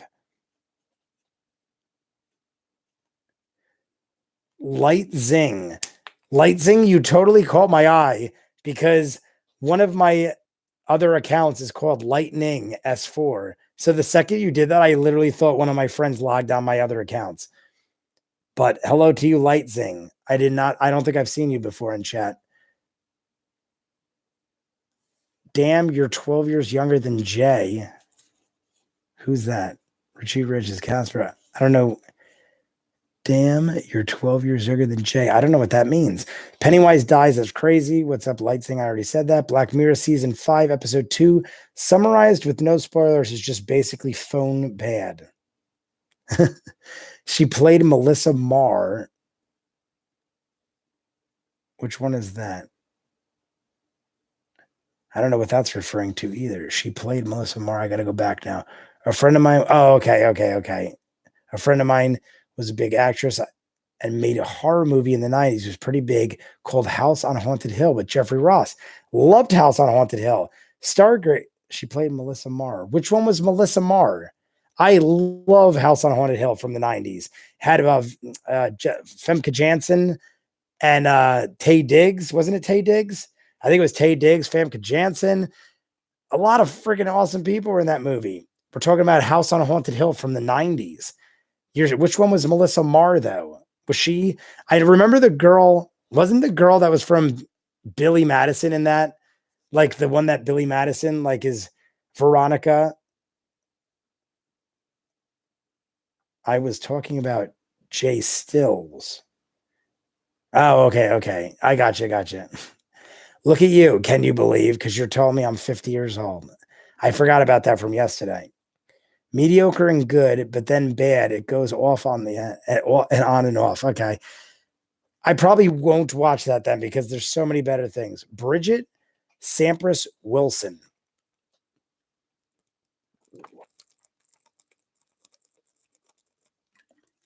What is Bridget Sampras Wilson? What is that? Bridget Wilson, she died in the camcorder scene when the doctors look at her. Yes, and Mortal Kombat. She got me my extra. That's right. She was Sonya Blade in Mortal Kombat. Veronica Vaughn. See, I remember I just haven't seen a whole lot of whatchamacallit. I just don't remember names of characters in the movies, at least in that movie. But apparently I'm a liar because I remember Veronica Vaughn from Billy Madison. She was the one who was always had the camera. That's what I figured. House on Haunted Hill. Yeah, that was, I know it was a remake. Vincent Price was in the original House on Haunted Hill, but I love the new one, like how it starts. The beginning, I saw that in theaters, House on Haunted Hill. I saw it in theaters with, honestly, my ex-fiance. I was engaged at one point. Remember specifically, we went to the theaters all the time and we saw House on Haunted Hill. And I remember how it started with that roller coaster scene where it derails and then jumps back on. Crazy stuff. I was immediately into it. And I always liked Taye Diggs. He was like pretty big in the 90s, early 2000s. I do recommend the open house. I would love to hear your opinions. Maybe I'll check it out. Maybe I'll do it like, since I don't have to react to it, maybe I'll just do it in the background while I'm editing or something. You should review it. That'd be super cool. Review what? House on Haunted Hill? The new one is kind of campy and fun. You really can't beat Jeffrey Ross. She was the one with the camera. Yes, Jeffrey Ross is amazing. A lot of I like it was obviously, I feel like it was an intentionally cheesy movie. Like Chris Kattan. Chris Kattan is ridiculous in that movie, but it was like, it's like almost like they knew what they were doing. It wasn't like they meant to be serious. House 1977 is an artsy Japanese horror film, which I have a shirt of because I absolutely adore it. I love House Part 2. Do you guys know House 2? I think that movie is a guilty pleasure galore, where they like basically travel into different realms of the house to get the crystal skull. And I'm not even joking, that's real. They go around with their dead grandfather who was killed in the Wild West. Great stuff. House 1 was really bizarre, and they had a House 3 and 4, which kind of connected, but they were ridiculous. House 2, only one worth watching. But that's what I thought of when you said that. But House 1977 is better. I have to take a look at that. Hey man, dude, what is your name so that I know what to call? Jay, I think he already said it down there. The hospital is a model built on top of Griffin Park Observatory. Is it really? Griffin Park is a model built on top of Griffin Park Observatory. What the heck is that, though? That's interesting, but what is that? Call you like say your name. His name is Jay. Jay, okay. House 2 was fantastic camp. Wasn't it, right? Like, I actually have it. I could show you. Well, I can't because I'd have to get up and stop. But I have the original VHS in like mint condition in my living room, and I have a crystal skull. I don't know if, I doubt it's from the movie replica or something like that, but at all horror conventions and stuff, they have tons of crystal skulls, and one looked identical to the one in House too. And they literally, when they set it in the mantle, it like brings balance to the house. So like with the skull there, there's always peace, but there's constantly like evil trying to get the skull and then good trying to balance it out. So I actually have a skull next to the DVD or VHS. I also have the DVD, but I have the VHS displayed with the skull. Love me House 2. It is. I also watched that a lot when I was a kid, so maybe it's a nostalgia factor as well. I think I found my new favorite YouTuber, Jay. Thank you, Turbo Man. I appreciate it. Did you just find me today, or have you like been watching reactions? Didn't House star William Catt from Carrie? William Catt. Which one was she? I'm trying to think of who that is. It did have Cliff from Cheers. I always remembered this, even as a child. Cliff from Cheers plays a cable man that is a fencing like time traveler. I kid you not, Cliff from Cheers. And he sounds and looks just like Cliff. It is Cliff. Right. It is Cliff from Cheers, right? Or am I thinking of a different guy from Cheers? It's definitely from Cheers. I think his name was Cliff. I might be wrong about that, but I'm pretty sure. But he is a fencing time traveler that basically saves the world. He is probably and honestly, he's probably the most recognizably famous person in it, which is even funnier. It's an astronomy. It's an astronomy place on top of LA Hill. Interesting. Monster House. I don't know what that is. I have 3 other movies I was in extra, and I'd say one I'm proud of. I remember that shit made me so fucking sad. What was Monster House? Is that what made you sad? What is Monster House? Found you today. Awesome, Turbo Man. Happy to find you that you found me, I should say. Monster House is an anti-egg propaganda. What does that mean? Anti-egg propaganda. That I'm unfamiliar with. Tommy Ross. I found blah blah blah. Tommy Ross was the character in Carrie. Honestly, I'm not familiar with Carrie. I've seen it once 20 years ago. Wasn't a huge fan. I understand it's like a classic. It's just not my cup of tea. I'm not saying it's bad by any means. It's just not one of those like movies I like to rewatch. So I'm not familiar with actors or names. I just remember Sissy Spacek. That's all I remember. Cliff, yes. He was the best, I think, of him. I think it was him. Yeah, it was definitely Cliff. Human Target, Office Worker, Sleepy Hollow, and Goosebumps. All other are small TV shows. Stargazer, if you don't mind me asking, where do you live? Do you live in Hollywood? William Catt was the star of that gem of an 80s TV show, The Greatest American Hero. I don't know that either. The Greatest American Hero? And I love the 80s. I am a child of the 80s. I don't remember that at all.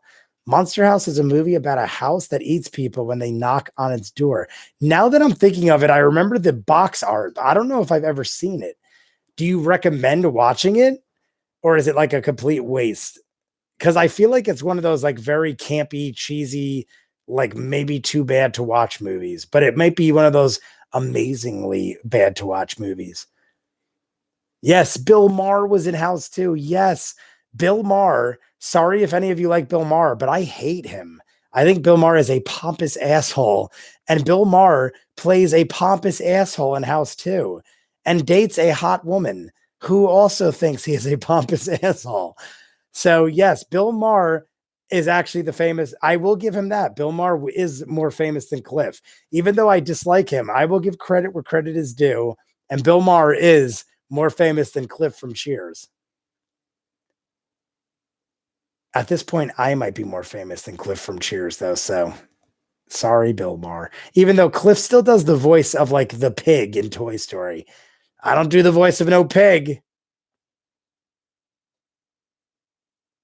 It's up to 2 neighbors' kids to stop it. Wait, what?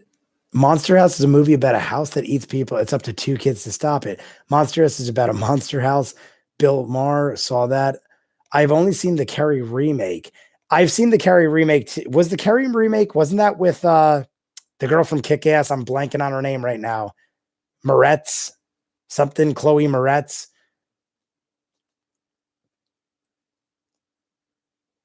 Now let me dive into some It Chapter 2 stuff with you, Jay, when you're ready. Turbo Man, you shoot whenever you want. I'll talk to you.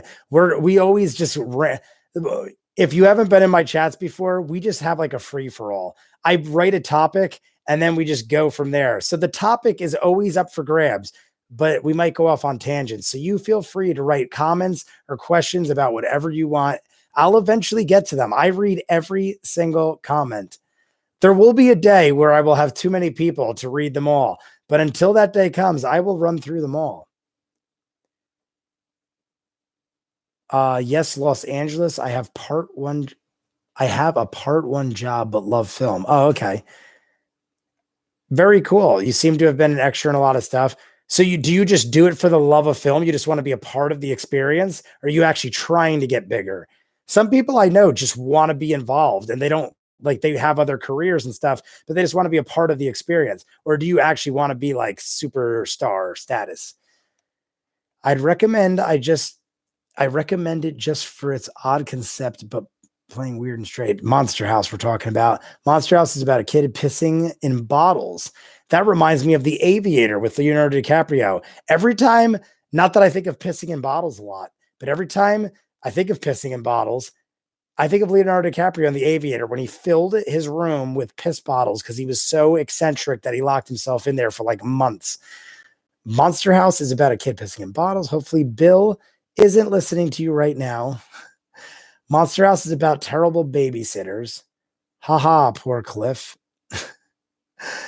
I tell you who I hate, reaction channel. I tell you who I hate, reaction channel who get paid to pretend they like movies, like Beyond the Trailer, Jeremy. I know Beyond the Trailer very well. Honestly, I watch Beyond the Trailer a lot, but I dislike her.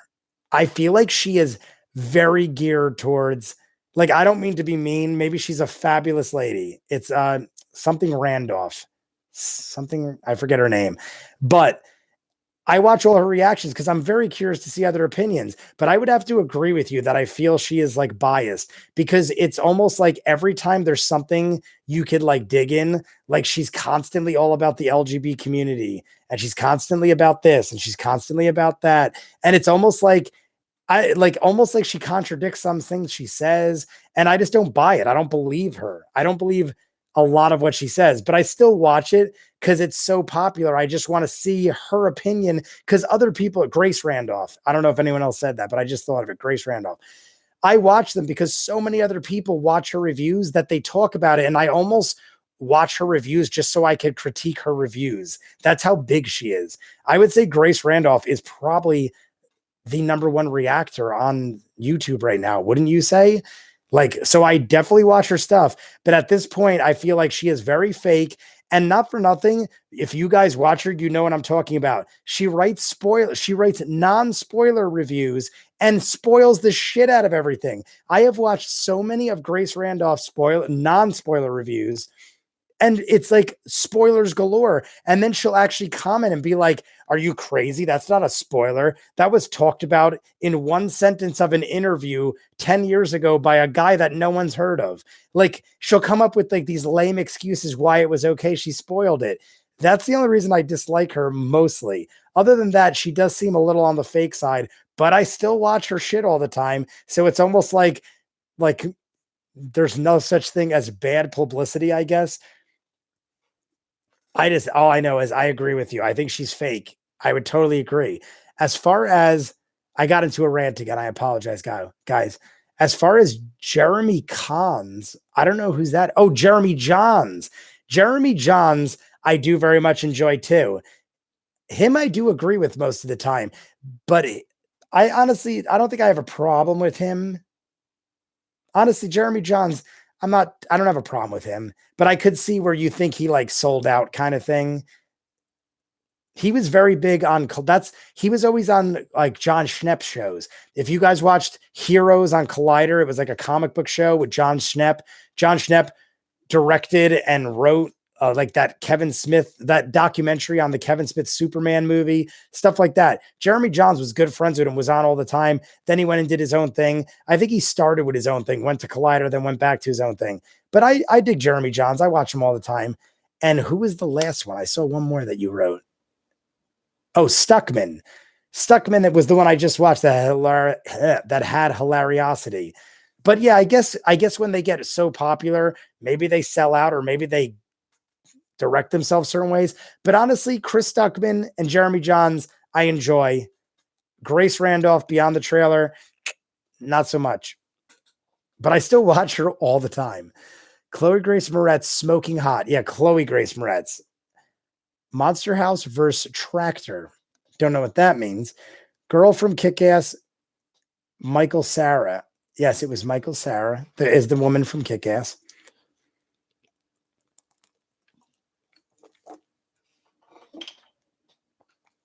So it's not Cliff from Cheers. It just looks like him. It's John Ratzenberger. Isn't John Ratzenberger Cliff? I'm pretty sure John Ratzenberger is Cliff, isn't he? What else is John Ratzenberger from, Ray? Because I know that name. It can't just be from House 2 unless I've researched it in my past and just remember that. But I feel like that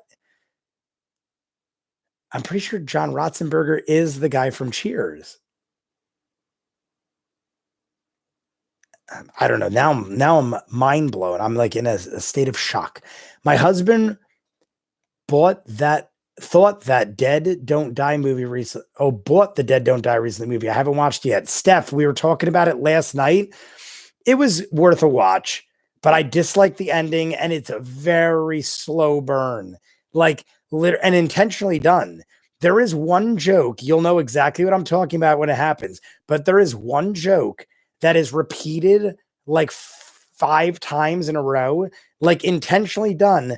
They just one guy comes and then says the joke, and then another guy comes and says the joke. It lasts like 10 minutes, maybe not that long, but a good 5 minutes, maybe 5 to 10 minutes. And it's like, and it's coming. And at a point, you're just like, all right, I know where this is going. Like, can we move on? It almost gets like too much at some points. I definitely still dig it, but it wasn't like, I honestly was unimpressed and I was expecting more out of it. But Bill Murray is by far the best part of it. And not Donald Driver. Was it Donald Driver? Who's the guy? Is Donald Driver the name of the guy that's with Bill Murray's in The Dead Don't Die? Why am I thinking that's the wrong name? Anyway, Adam Driver.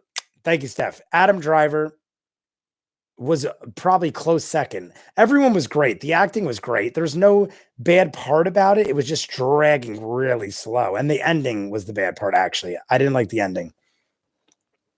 Jay, you have a husband. No, I do not have a husband. I was reading a comment from somebody, from Steph. Steph was talking about her husband. I do not have a husband. I am straight, but I also don't have a girlfriend. I am a single straight man. My husband bought that. Who was your favorite character in It Chapter 2? Richie, by far. Then Eddie, then Beverly. But if we go by actors, but Jessica Chastain sneaks in there next to Bill Hader. So character-wise, Eddie and Richie the banter was amazing. But actor-wise, I love Jessica Chastain. I think I have a crush on her. I literally, when I see her on screen, I'm like, I've never dated a redhead, but now I kind of want to date a redhead just because everything Jessica Chastain does. It's not just that she's a beautiful woman. She looks like a cool person to hang out with. I want to like party with her. I saw Molly's Game again the other day, and she like runs poker rooms and stuff. I love me some poker. She's drinking bourbon. Like, she just seems like a cool person all around. Beautiful, smart, talented, all around. Not that all that means all redheads are like that, but I just was never so attracted to a redhead as I am Jessica Chastain. So maybe I'm slightly biased, but she sneaks right in there with Bill Hader. I also confuse her a lot with Bryce Dallas Howard. I said this yesterday too. Bryce Dallas Howard, I think, is a little younger than her, maybe a lot younger than her, but they look so similar. It's not just the red hair. They look and act the same. Or maybe it is the red hair and I'm a horrible person, but I feel like they are identical. Monster House is an anatomy lesson that tells you only girls have uvulas and their mouth. Oh, in their mouths. Interesting. I want to be an extra in the weird, nude, artsy films. Interesting choice. Yes, I'll never make it. I just like seeing how they do the work. I turned down being an extra in Elm Street's 2010 diner scene. Snobby me. Why did you turn it down? I'm just out of curiosity. I'm like you. Like, I don't want to be a famous actor. Seems like a lot of stress. People are up your ass. This is like the extent of my fandom. If I become super famous, so be it.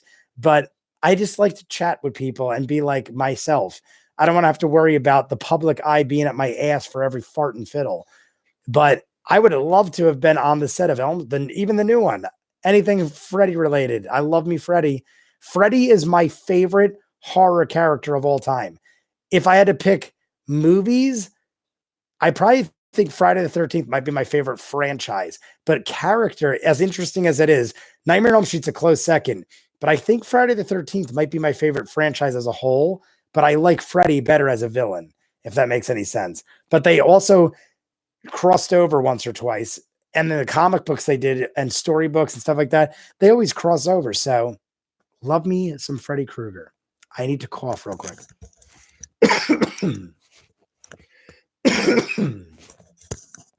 Sorry, guys. I started wheezing a little bit and I thought I was going to hack into the mic.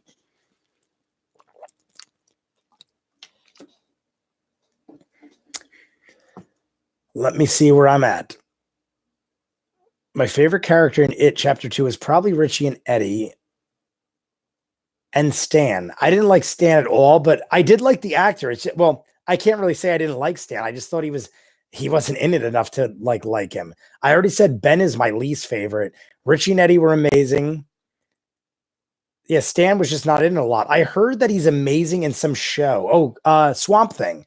People were telling me he was in Swamp Thing, the new Swamp Thing, but it got canceled and they're not going to make anymore. I don't even know if it's even out to see the episodes that did air. They might have pulled the whole thing, but he was supposedly phenomenal in Swamp Thing, which no one will ever see. Richie was best in my opinion, though. Loved Richie. I even loved...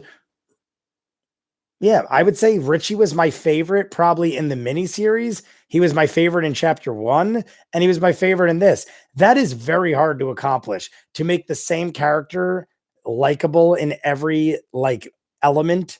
Usually as an adult, you might like someone else, or as a miniseries made 30 years prior, they obviously might do different things or have different actors doing the characters. I love Seth Green as young Richie Tozier in the old one. I loved John Ritter played old Richie Tozier in the miniseries. And then we had these two guys. Bill Hader, love him. I have loved Bill Hader. He was my favorite SNL guy when he was on there. Loved Stefan, everything he did. And Finn Wolfhard is probably one of my favorite on Stranger Things until this season. I did not like Finn Wolfhard in this. It wasn't his fault as an actor. They just basically wrote his character as a douche.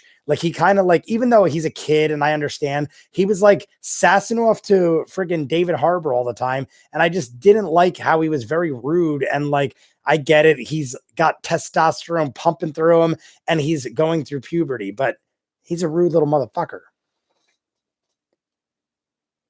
What else we got? What the fuck has this chat become? That's amazing. You just said you love you some poker. I'm actually playing poker whilst I'm listening to the stream. I haven't played poker in so long. My life was poker. I would say that I probably spent more hours playing poker than I did work for 5 years of my life. And I worked beyond full time, 40 to 60 hours a week. And every free minute I had, I would drive down to Atlantic City and play poker. And I made a good deal of money doing it. That's kind of how I established myself, literally by playing poker and gambling in Atlantic City. So sometimes it works out, guys. I don't recommend it. It was stressful. And sometimes I was down tens of thousands of dollars. But in the end, I came out ahead. So to each his own. But it was a lot of stories. It was a lot of good times. What the fuck? Turned it down because I wasn't a fan of the original, and now I am.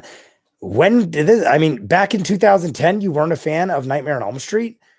Are you not a horror fan, or you just didn't dig it? I mean, I can't. It's your opinion, but I love Nightmare on Elm Street. I have a poster, the official poster, autographed in my gym. Don't ask me why I have Nightmare on Elm Street in my gym, but I friggin' just love it. So I'm allowed to do what I'd like. I am an adult. If I was famous, I'd definitely be like Jeff Goldblum. I want to feel like I'd be like Jeff Goldblum too. I feel like Jeff Goldblum, if I had to pick the most relaxed, awesome celebrities in real life, Jeff Goldblum and Keanu Reeves, I would want to be one of those two. Keanu Reeves is such a suave, awesome dude. Based on everything I've seen, I've never met the dude. I've never met Jeff Goldblum. But based on everything that's said and seen by these gentlemen, they are just amazing humans, amazingly funny, amazingly talented. Those two guys, I don't even know if I can come up with a third off the top of my head, but whenever I think of amazing persons from Hollywood, Keanu Reeves and Jeff Goldblum are A1 in my books. And they've been like literally acting my entire life. So I have been treated. Honestly, if I had to pick a third, I might go with like, I don't know how he is in real life, but Christopher Walken, every time that man lightens up the screen, I just love him. Christopher Walken is like a lovely gentleman. I just love me some Christopher Walken. He has done everything and literally been acting since before I was born. Christopher Walken is just a treasure. Let me see. Nightmare on Elm Street, Lake Placid, and Friday the 13th. All great. I dig them all. Even Lake Placid, it's a guilty pleasure. Hey, how you doing, Trent Hatley? I just saw you. Don't know if you're still in the Trent. Don't know if you're still in the Trent. Don't know if you're still in the chat, but hello to you. I work with Jackie Earl Haley on Human Target, so we got to meet. Oh my God, why does that name sound familiar? Human Target. I'm thinking of Hard Target with what's his name? Jean-Claude Van Damme. What is Human Target? I think I know what you're talking about, but I keep thinking of Hard Target. Freddie is great, and Robert Englund is great as an actor. Just got to see him do a panel at Dre. Yeah, Ray, how was that? How was the panel? Did he like sign autographs and do picture or like photo ops, or it was like just like a panel and he split? Because that was like right after I saw him, I think 2 weeks after I saw him at Monster Mania. Banana. Apples are better than oranges. I don't think I've ever seen Robert Englund in anything but the Elm Street films. He must be getting on now. Jay Skills, he's been in a lot of stuff. He's been in. Never mind. No, he has been in other stuff.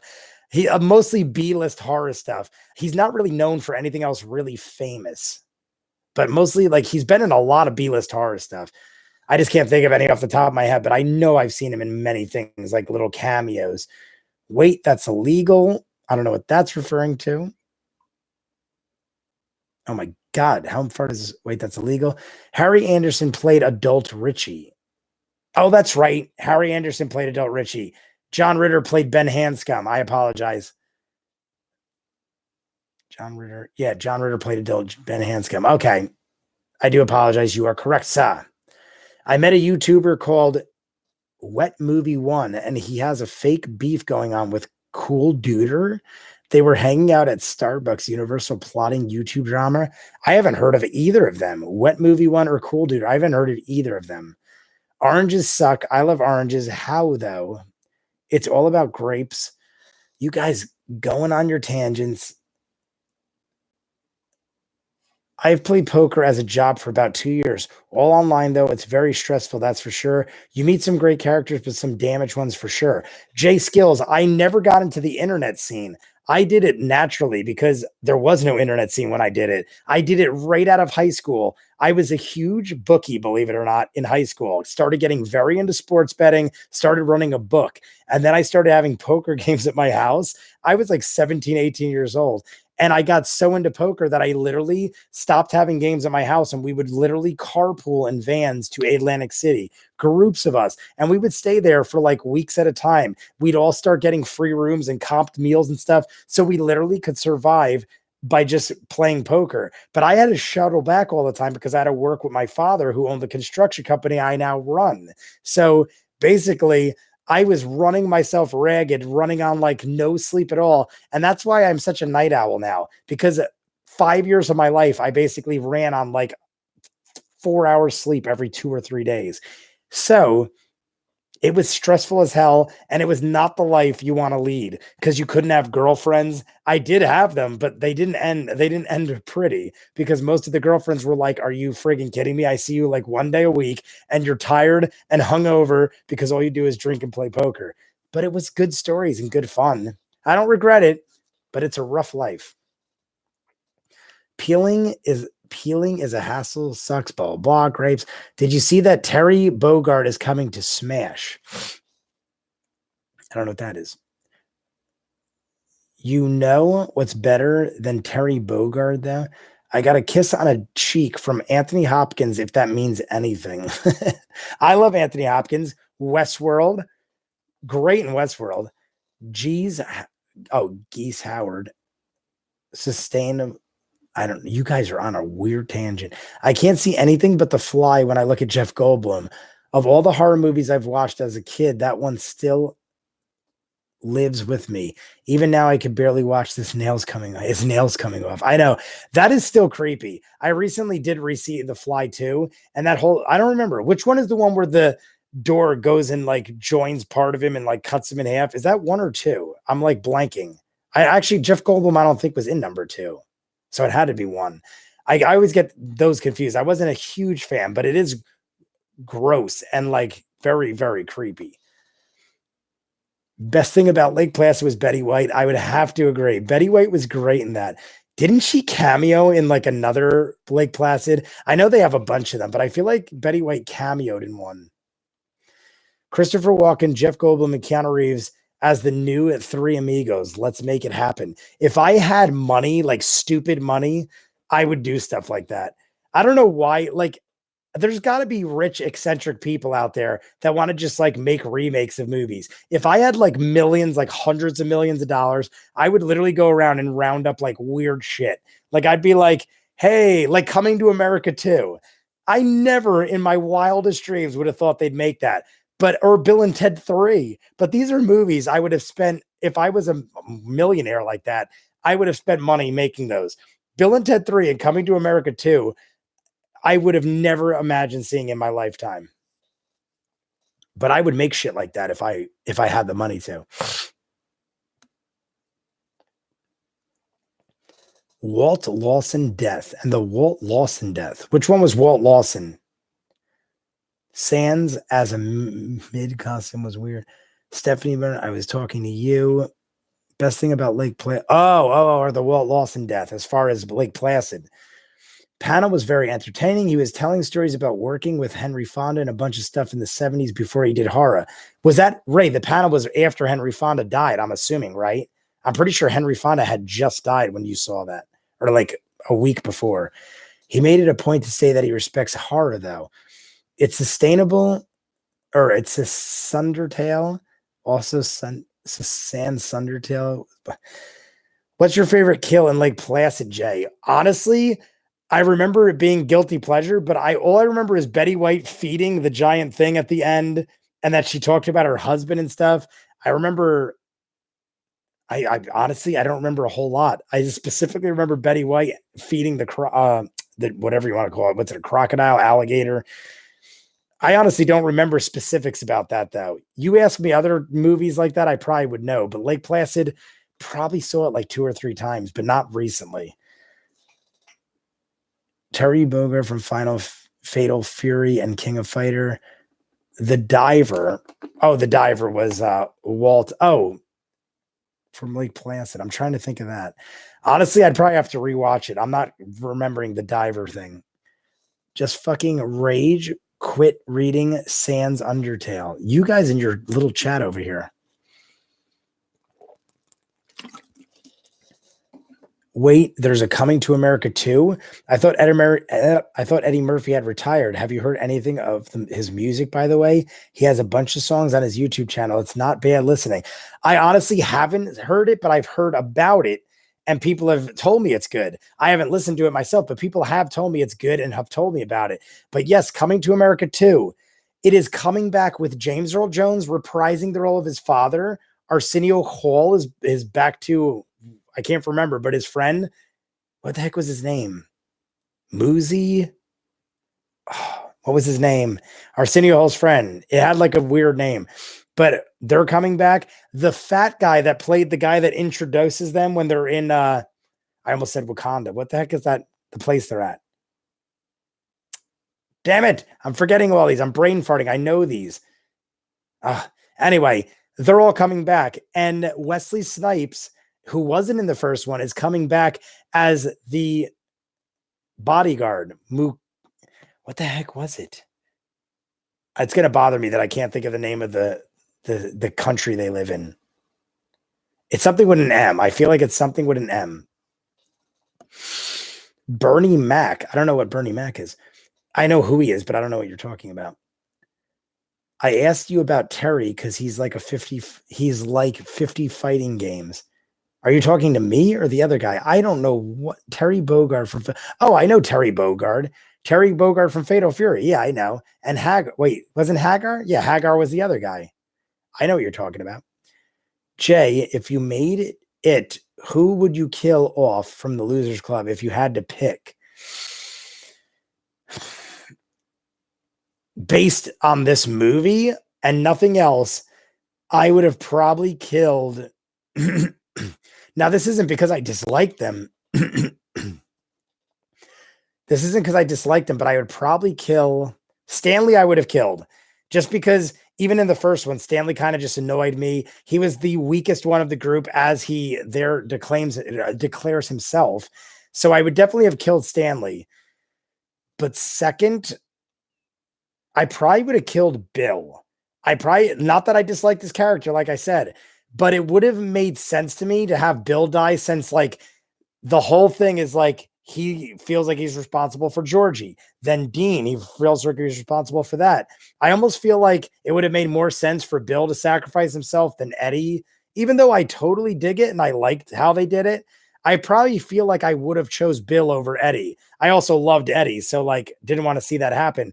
I also would have liked to see, even though I love the way it was portrayed and I love the way they dealt with it, I would have liked to see if Eddie lived, how they would have dealt with the whole Richie dynamic of him actually like loving Eddie. So I would have liked to see how that dynamic would have worked, how Eddie would have dealt with it. Like, we don't know, because Eddie was the supposed gay one in the miniseries, and he was very like nervous about his life and unsure about things. So I'm very curious to see where that would have went. But I liked how they handled it.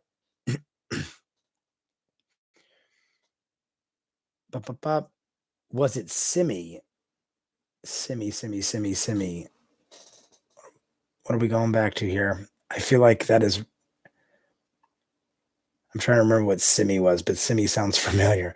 Bernie Mac, Rick James. What are we talking about? I can't remember. Oh, Simi. Simi was the name of Arsenio Hall. Yes. Sorry, we're on so many different topics. Simi was Arsenio's Hall name. You are right, Stephanie. He was the Prince of Zamunda. Yes, Zamunda. All right. So, yes, Coming to America 2, coming back. Most of the originals are coming back, and Wesley Snipes is joining them as the Zamunda bodyguard.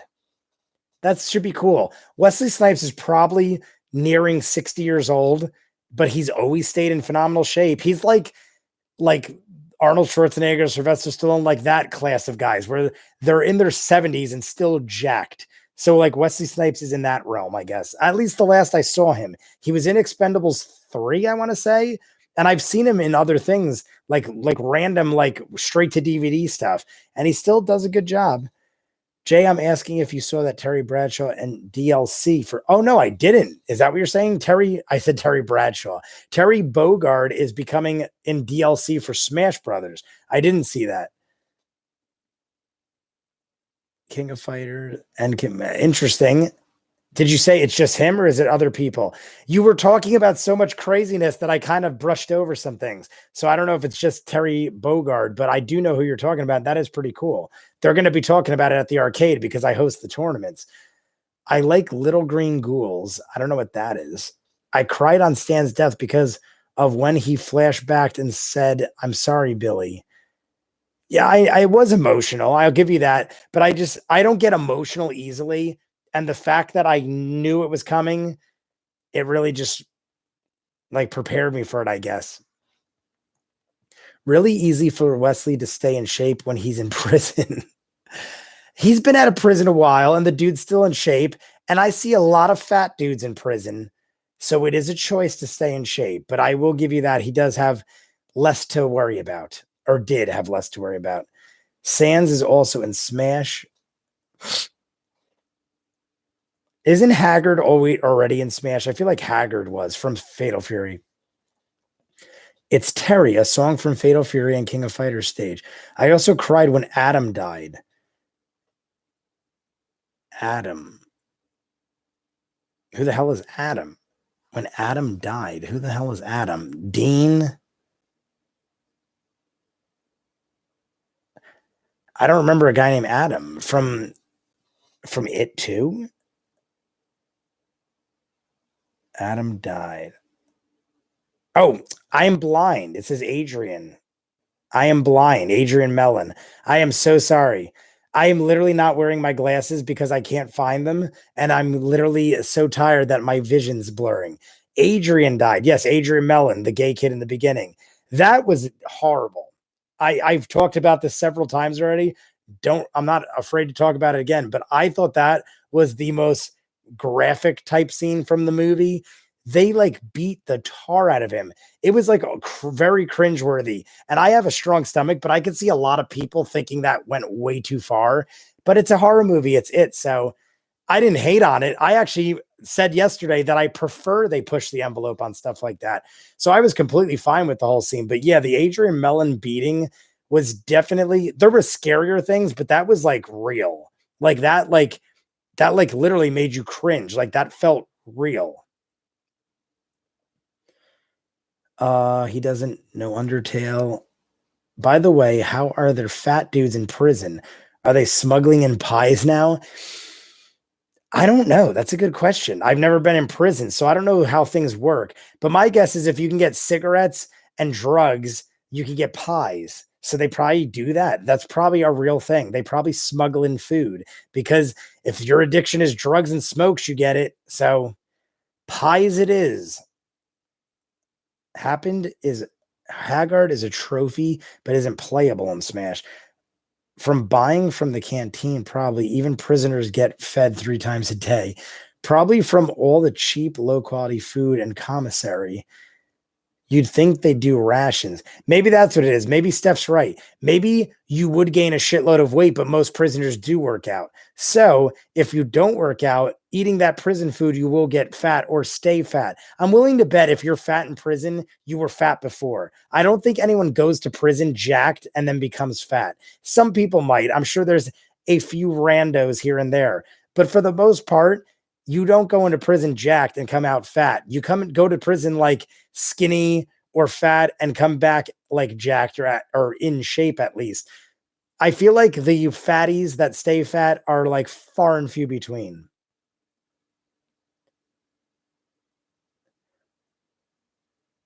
And you said Adam. I apologize for saying Adam. I literally like right now, Adam looks like Adrian now because now I'm in the mindset where I'm thinking it's Adrian. So now Adam looks like Adrian. Literally, my vision's going blurry. I talked till like 4:30 in the morning yesterday after watching 3.5 hour It movie and working all day. And then I woke up at 8:30. So I'm running, you could see in my eyes. I could see my eyes. I look tired as shit. So I'm definitely not all there. But I wanted to do this. I skipped last week. I think I even skipped the week before. So I wanted to make sure I stay on top of these somewhat. You don't come out fat and go in skinny from prison. Someone hasn't read Jojo Part 5. Apparently that happens. Ah, I actually ran out of water, guys. Do you guys want to keep chatting? Because I honestly need to get a water bottle because my mouth is so dry. If you guys want to keep chatting, I'm just going to run and grab a water bottle and I'll come back and we could chat for like another 30 minutes to an hour. But if you guys are going to split soon, then maybe I won't. You let me know. Do a vote right now. If you want me to stay, you just got to give me like 2 minutes to run and get a bottle of water and come back. I also got to pee. You'll stay? I feel like the rest of you might stay. I just want to give you a heads up. I would like to give you a lighter. Poolpo, I would like to give you a lighter. Go ahead and get your water. I can hang around for a little bit. Please stay. I'll stay. Okay. Everyone's saying stay. So just give me literally, it's like 11:04. I will be back in less than 2 minutes. So stick here. I'm just going to dip out. Be right back.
All right, guys. Thank you for waiting. It looks like no one left. It actually looks like more people are in the room. I just needed a water. I started like wheezing. I could actually like hear I don't know if you guys heard it, but I could hear in my own mic that I was going like, and it was like my throat was so dry, like something in my throat was making like a freaking wheezing noise. And I was like, I need to get water before I choke to death on live screen. But I am better now. I mean, I wasn't in pain or anything. I just like was like, I better go get some water because I enjoy talking. I'll talk for hours, as you all know, but I also don't want to choke to death and then have you guys be like, is this some cruel joke or is Jay actually dying on screen?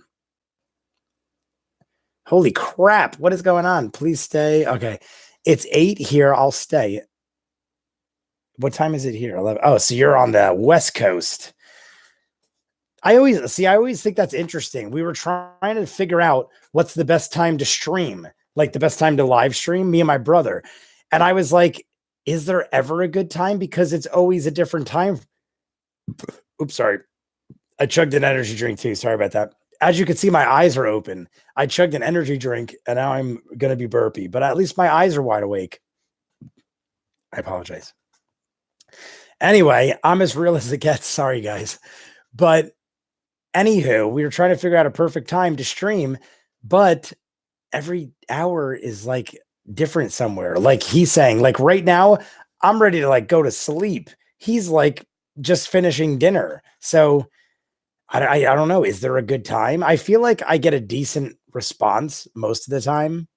So I don't know. I feel like there's no right time. It just is what it is. I'm going to turn on my air conditioning because it's getting hot in here. Let me know if it's too loud, guys. It's pretty quiet, but let me know if it's affecting your hearing abilities. Let me see where we're at now. Go ahead and get your water. Gizmo would like to give you a banana. Is that Gizmo and it's a typo, or is that spelled right? Because I don't know who Guillermo is. It's 11 here, so won't stay. So I won't stay. Quick post gay memes. Great. Can you post memes on a chat? Just like in seriousness, can you do that? I've never seen anyone do that. I don't think you can. I'm just curious. Could you like post a picture on a chat? I never go into chats or anything, so I don't know. Great. Now that he's gone, I'll be back into the mainframe. Now that but not the 4 you're thinking of.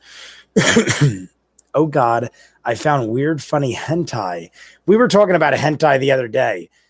I think, I don't know if you were in the room with me when I talked about hentai. You probably were when I talked about Yorotsuka Doji, Legend of the Overfiend. Accidentally bought it as a child, and it's some very graphic hentai.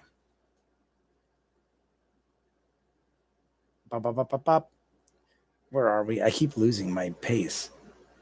I found it. I can't believe Queer Eye is on Netflix. Thought it was long gone. Like the new Queer Eye. I saw something about that. I read something about the like Queer Eye, like a newer version, but with some of the same guys or something. I never watched the old one, so I don't know. That chair better not move. Hey, just random thought. Did any of you watch the 90210 reunion? I'm not embarrassed to say I was a huge fan as a kid. I forget how I got into it exactly, but I was. So I watched the first episode and I reacted to it. Then I got really busy with work and I never finished the rest. I've not seen it yet. I'm just curious. I haven't heard anything about it. I heard a lot about it when episode 1 aired and then nothing. Did it get like really bad or did none of you even see it or know about it? Because I'm just curious if it's even worth finishing. I thought the first episode was good, but if it gets like really bad and no one cares, I mean, I might just check it out on my own time, but like, I'm not going to keep reacting to it if no one gives a crap. I can't believe Queer Eye's on strip. The chair better not move. Wait for the jump scare. 5, 4, 3, 2, 1. Queer Eye will never die. That show is hella popular. Thundercats. Oh, are they? I remember hearing something about Thundercats, like a movie coming out, but I've never heard like anything recently. Thundercats and BoJack are all funnies like that to watch. I just realized he has no betting on his bet. Yes, the betting on the bed situation. I had a purple bed, number 4, the highest purple you could get, almost $4,000. I slept on it. It is amazing. It is like you're sleeping on a cloud. I'm not saying it is a bad bed. All I know is I do construction all day. I lift things up and put them down.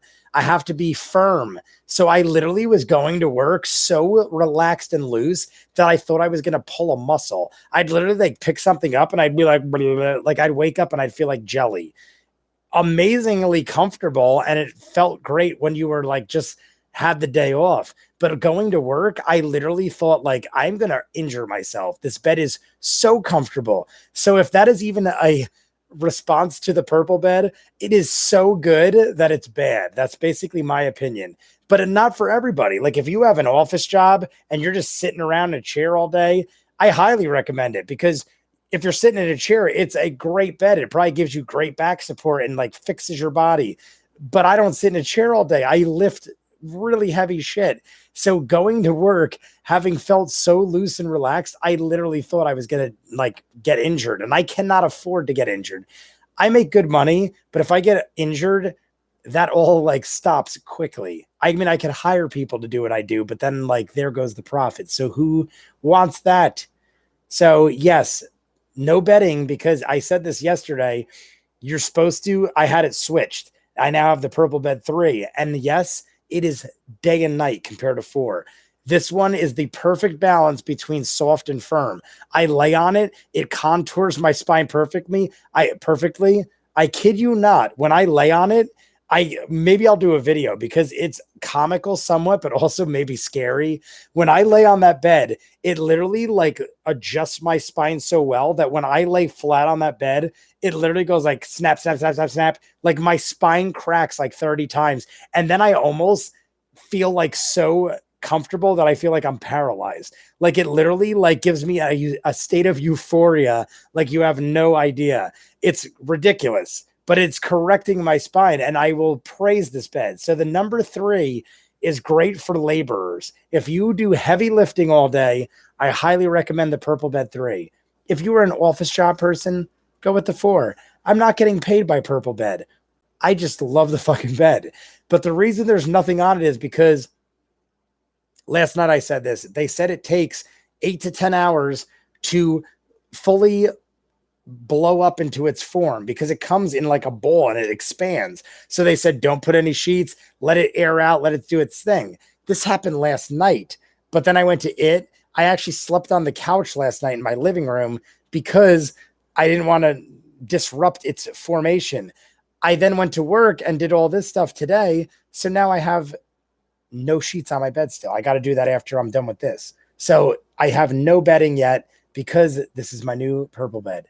And yet again, Jay goes on a rant. Big surprise. If you guys know me, I tend to do that. So what the fuck happened with Rawls entering the gay bar? Yeah, what happened to Rawls entering the gay bar? You're correct, Sarah. What is that all about? We did not get anything else. That is another, like, that's almost like a Lost-esque thing where they bring up some huge plot point and then never go with it. Horror movie right there. What is the horror movie right there? The chair better not move. Oh, the horror of my chair moving without. Oh, that's what you meant. I thought you meant the chair better not move, like I better not leave. You meant like while I'm gone, ghost time. I honestly think, guys, that after I get off this chat, I just checked the energy drink. So now I'm like kind of wired. I think I'm going to watch The Fanatic with John Travolta. I can easily buy it. I think it's $2.99. Even though I heard it's horrible. I heard it's horribly good. I might check that out. If any of you are willing to try it, maybe I'll sit on here and watch it with you. But I'm probably going to watch it. I think I saw a dildo there.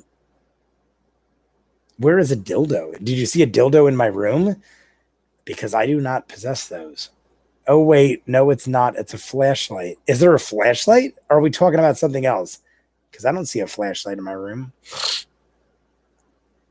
I'm thinking about changing this up too. I'm just going off on rants now, guys, because you are usually my usual crowd. But I was thinking next to me is a guest room that my brother stays in. Is my brother still here? Ray, are you still in the room? Because when he comes to visit, that's where he stays. But it's like twice a year, if that. So I was thinking about possibly turning the guest room into like an office and then doing all this in there and like setting up a whole background. Even though the background is not like the worst thing, I have like weird Pokemon stuff. And Jason, I punched my mic. Sorry about that. But I was thinking about actually making an office and like setting it up like that. But I don't know. We'll see. I mean, I need an office anyway because of the work I do. So it's not like I'm building an office just for YouTube. Like I could also use an office. He bought it up. I got to go back now. He bought a new one, but didn't explain why has no bedding. Well, that's because I have to let it blow up. I saw something move. I must have missed that. Here he is. Oh, I'm way back. Did you pee well? Yes, I peed well. It was 2 minutes into yesterday's stream. Scatter. Oh, fuck. That's just Darth. I ignore him. Quick hide the pot. Who is Darth? I downloaded all his data. You got 40 gigs of horse porn. Dude, I have 30 gigs. Come on. 40 gigs wouldn't fit on my hard drive with all the fucking editing I've been doing. What was your favorite kill in chapter 2? Favorite kill?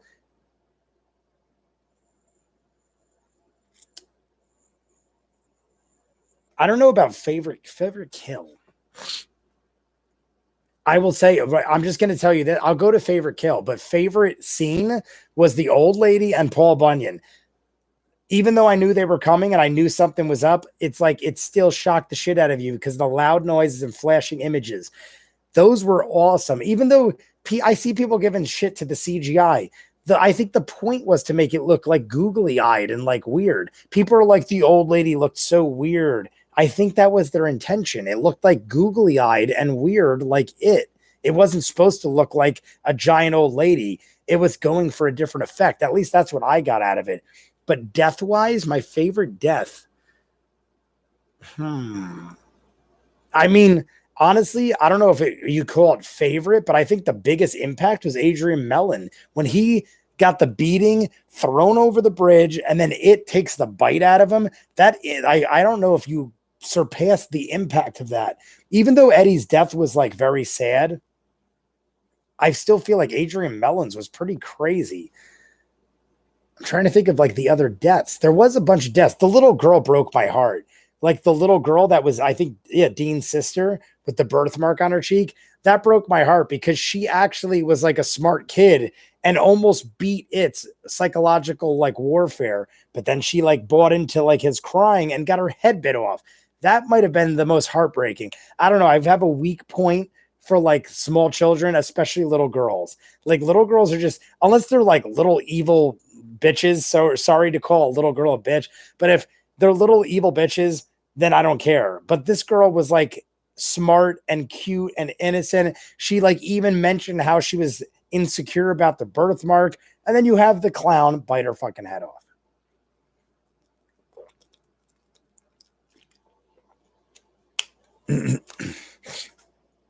Let's see where else I was at.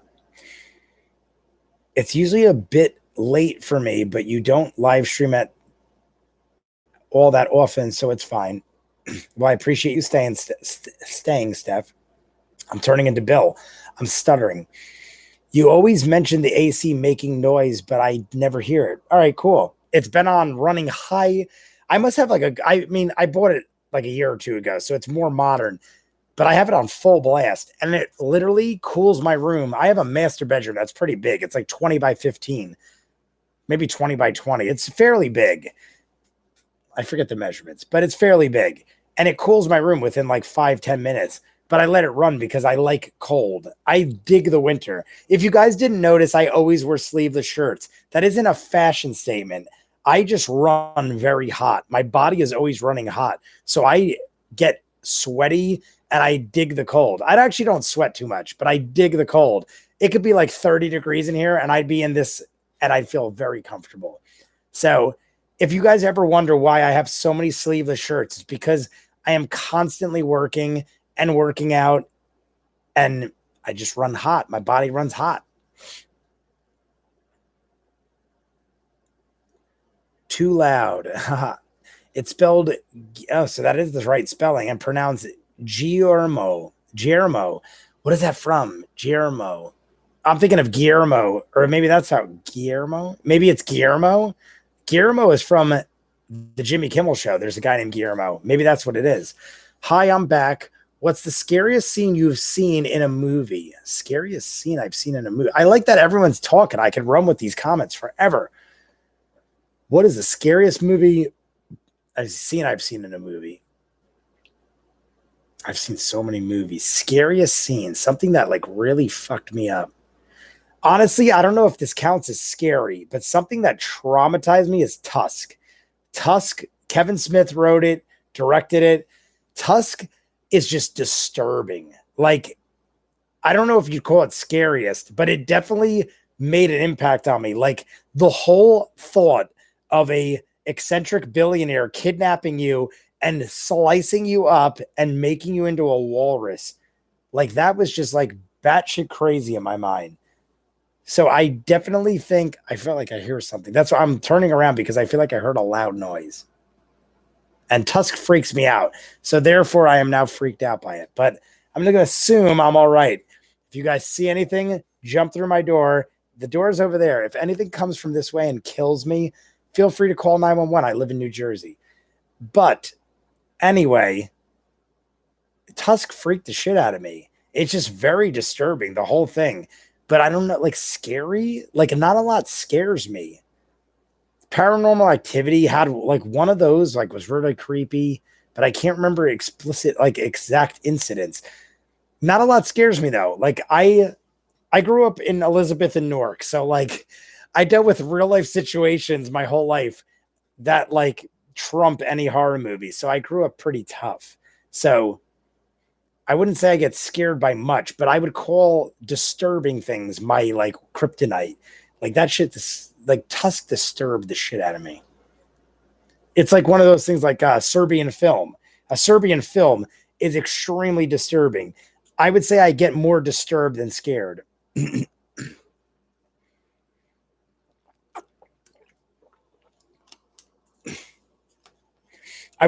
Just a side thought.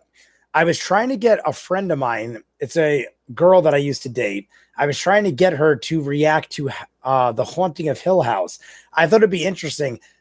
Guys, I don't know if you've seen it, but The Haunting of Hill House is one of my favorite shows of all time. It might be in my top 10 favorite shows. That's saying a lot, but I recently just rewatched it again because Halloween's coming up. And that show is like almost the perfect series. Like from beginning to end, I don't think I've ever seen a more perfect show that is in one season. Like I've seen great one seasons. All right, that's a lot saying. I take that back. I retract my statement. But The Haunting of Hill House is so well done. So many episodes are like amazing rewatchable episodes that I was like, maybe I'll get one of my exes, not, I was an ex-girlfriend, but one of my previous dated girls to watch it.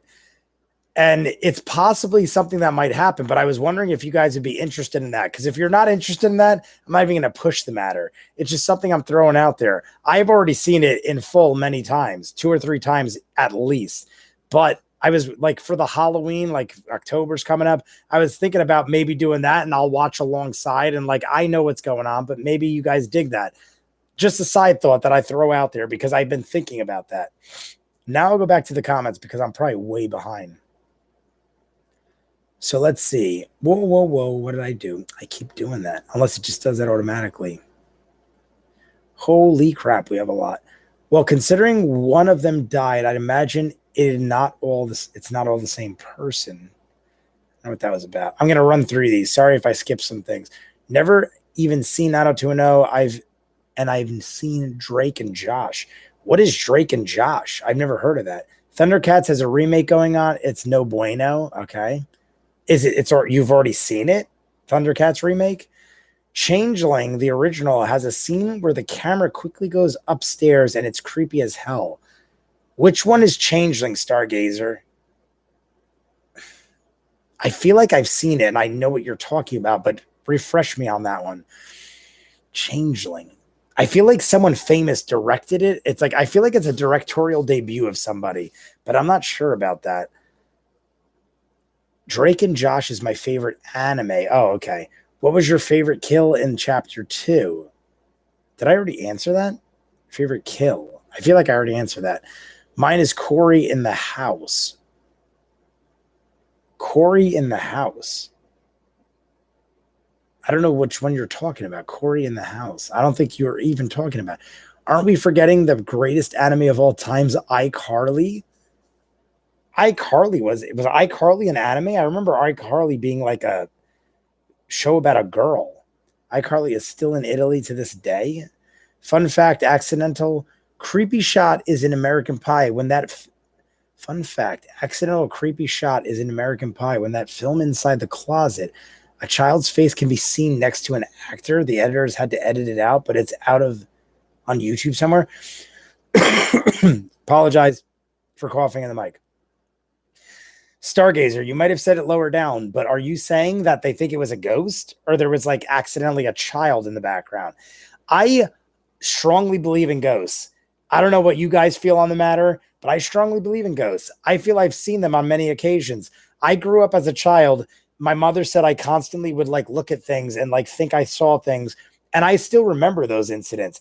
I've never seen a full flesh entity in front of me and made contact. I'm not saying that like I speak to ghosts and stuff like that, but I feel like there is another side of things. I also am not religious. I grew up Catholic and everything else, but I'm not super religious. I don't go to church or anything like that, but I feel like there is some other realm or some other like spiritual zone. Call it what you will. I don't know how to explain it, but I believe in that kind of stuff. I believe I've seen stuff. I believe I have experienced things. But like I said, I don't have proof of it. And I myself don't have 100% certainty of it. It could have been alcohol or what have you. But there were times where I didn't even drink and I experienced things that it couldn't be explained. So to each his own, but I believe in some of that stuff.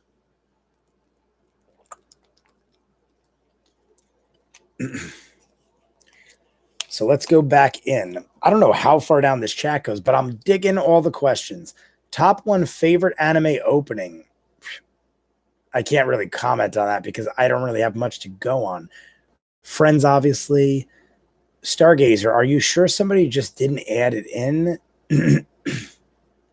Meaning the face in the closet. No, it is also added in BTS if the film on DVD.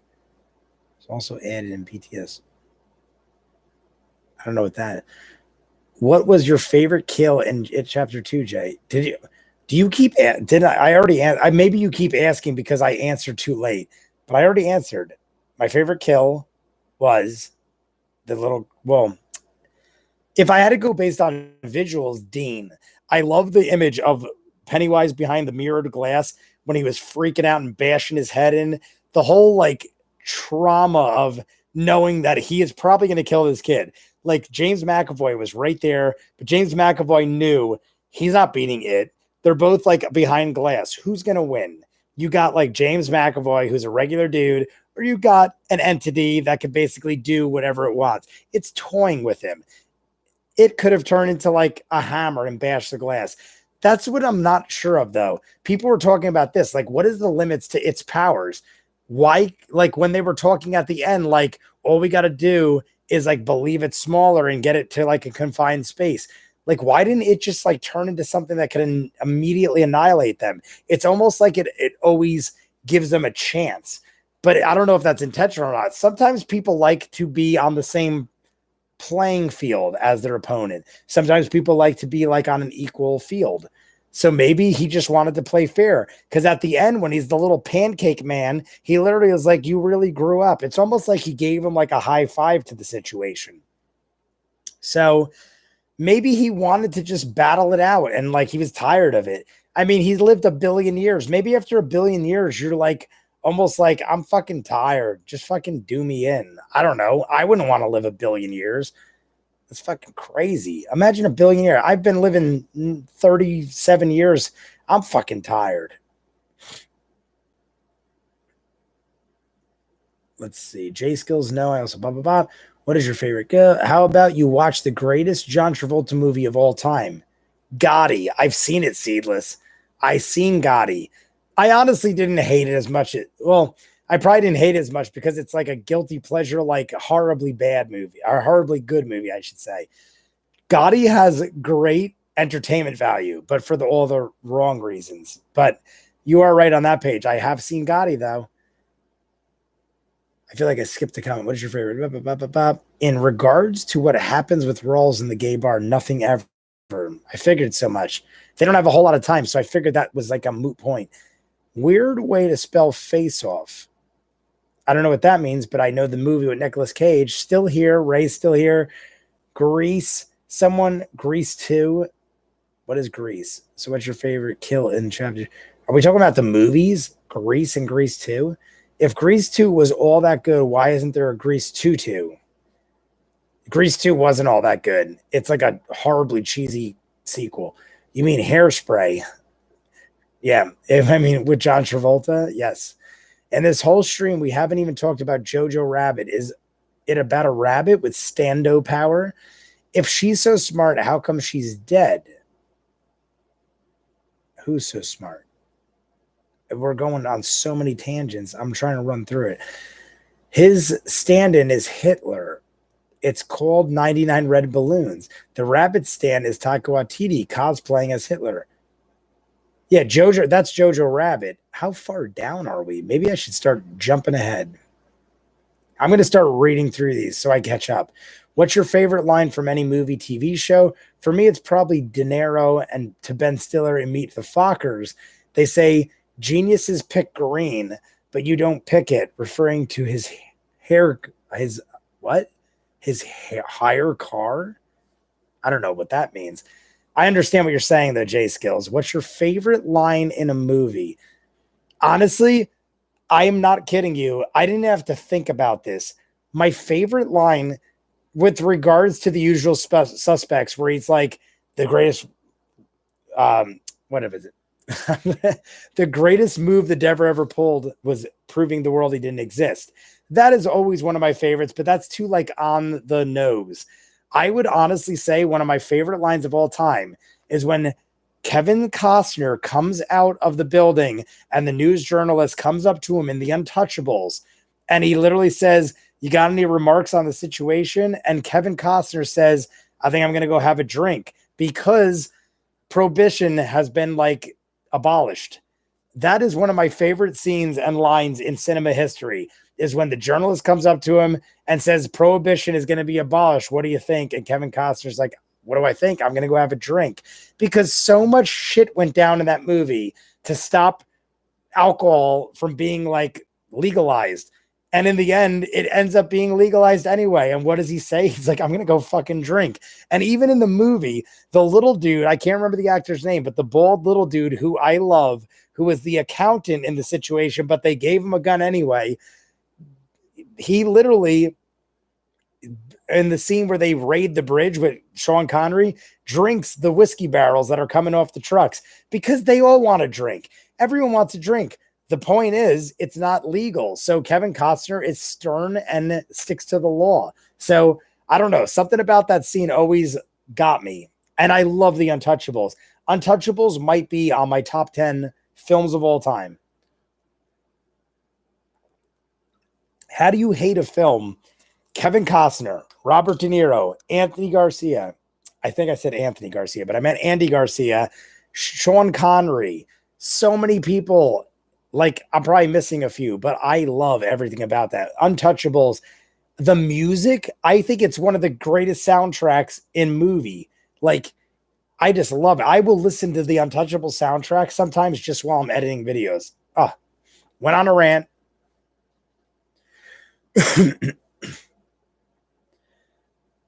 I'm trying to go through Tusk Act 4. It's called Teeth. I've seen Teeth. Please tell me how long is left. Of what? Please tell you how long is left of what?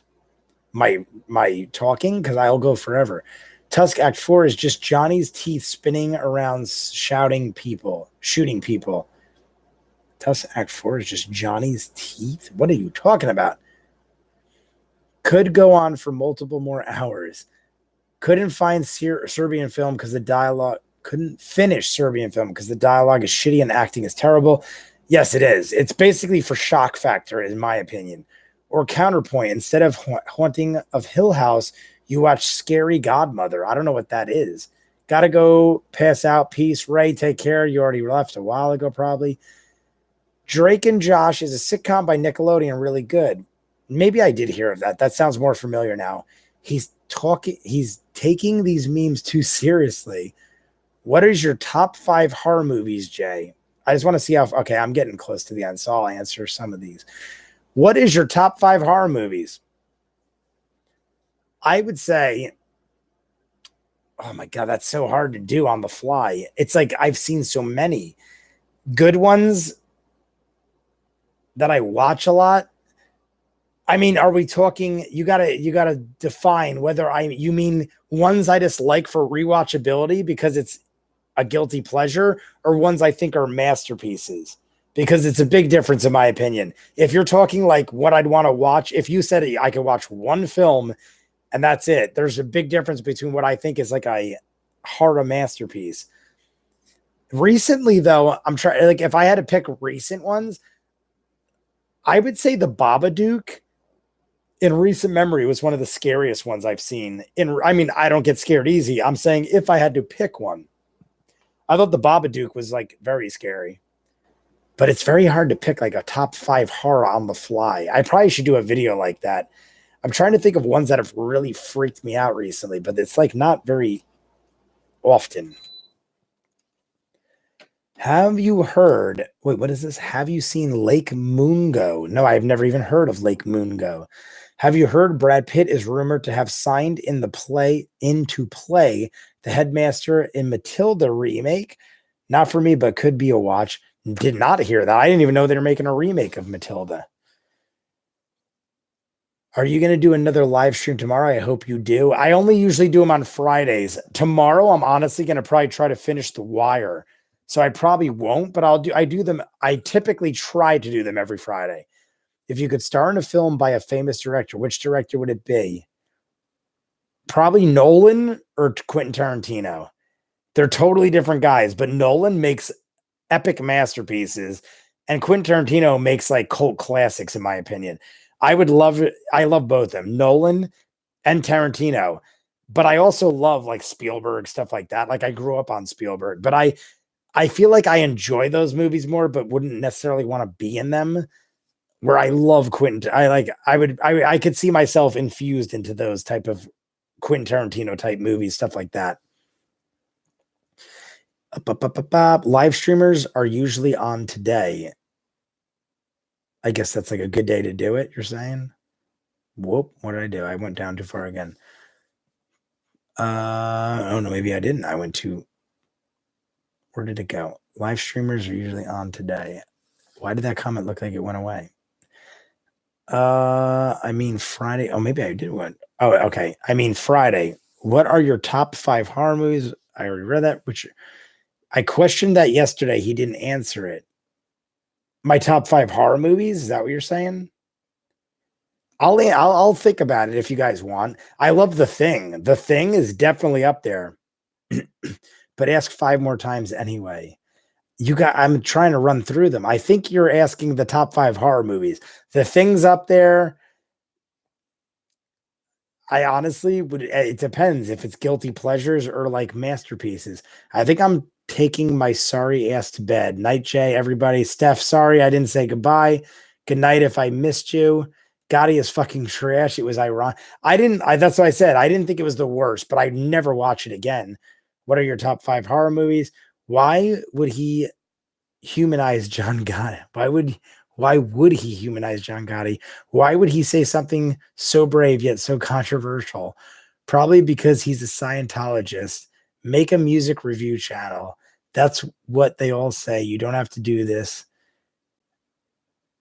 Oh, did I go down? Check out the casting for movie 42 and then look at Rotten Tomatoes. It's movie 43. Can you believe? Someone probably already corrected you, though. Yeah, I love that movie. I feel like Costner gets unfair criticism. Always thought his screen presence was excellent. Sorry, I'm English. Hair car means rental car. Oh, okay. My bad. Yeah, no, I feel like Untouchables is a forgotten film. I love Kevin Costner. I love The Postman. I love Dances with Wolves. I love Untouchables. Like pretty much everything he's in, I enjoy. Field of Dreams. I feel like he is like a 90s gem or 80s gem, like early 90s, like 80s gem, basically. J Skills, what's your favorite British com? Masterpieces. Okay, so we're going masterpieces. If I went masterpieces, The Thing is definitely up there. I would have to probably put Nightmare on Elm Street 1 in there as far as masterpieces. I'm trying to think of what else like really shocked me. Like if we're talking impacts, like maybe even the Blair Witch, even though like I barely rewatched that, that blew my mind because of the way that movie came out. Blair Witch came out at a time where like found footage films weren't a thing. The internet didn't exist like it does today. So when Blair Witch came out, that was like a phenomenon. I remember being a huge horror fan, and I even had a camcorder at the time. And like, you weren't sure if that shit was real or not, even though I know it's supernatural. You weren't sure if like that was somebody that filmed that for the sake of movies or like they truly believe that that happened. Like, even though it couldn't have been supernatural, it could have been like these people were like kidnapped, like Deliverance style, like by some like redneck hicks out in the middle of the woods or something. It was scary shit growing up, not knowing internet like it is now. Nowadays, someone does a found footage film, you know, 3 months before it comes out, every detail on where they're filming and everything. It was much scarier back in the day.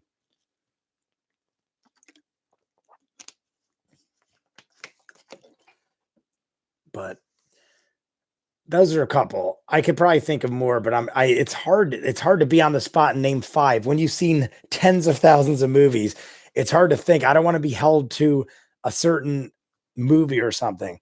I love Army of Darkness, even though it's not the best Evil Dead by far. I love watching Evil Dead. I mean, Army of Darkness, but Evil Dead is clearly a more cinematic movie. Scary Godmother is an animated CG movie about a girl who has a Halloween themed fairy godmother who lives in Halloween dimension. Never heard of that.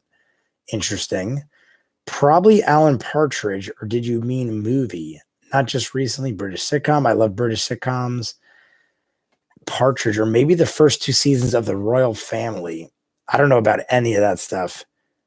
Lake Mungo, one of my favorite horror movies of all time. Don't look into it at all. Just know that it involves ghosts.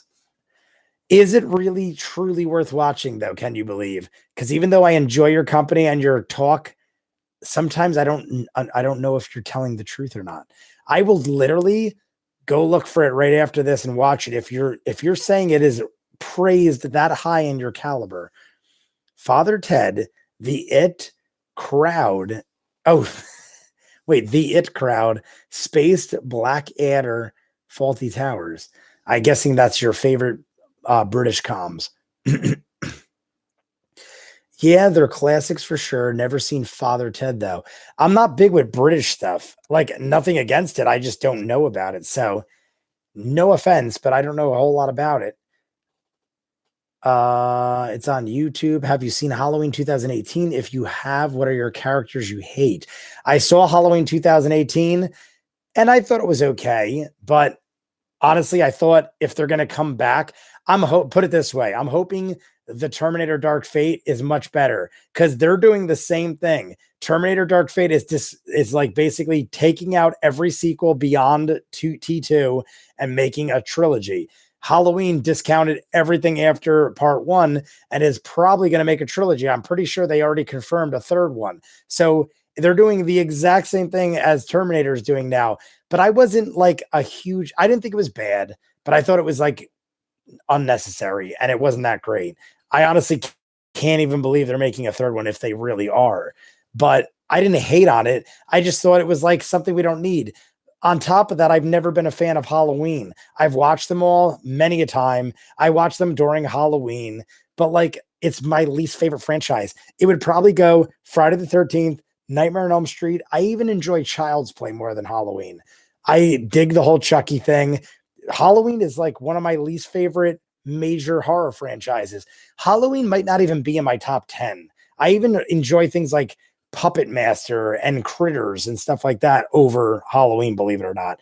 I just like more original stuff. To me, Michael Myers is like too basic. Like Michael Myers is just like a psychotic dude with superhuman strength. They already, I mean, even though he did come first, right? He came before, yeah.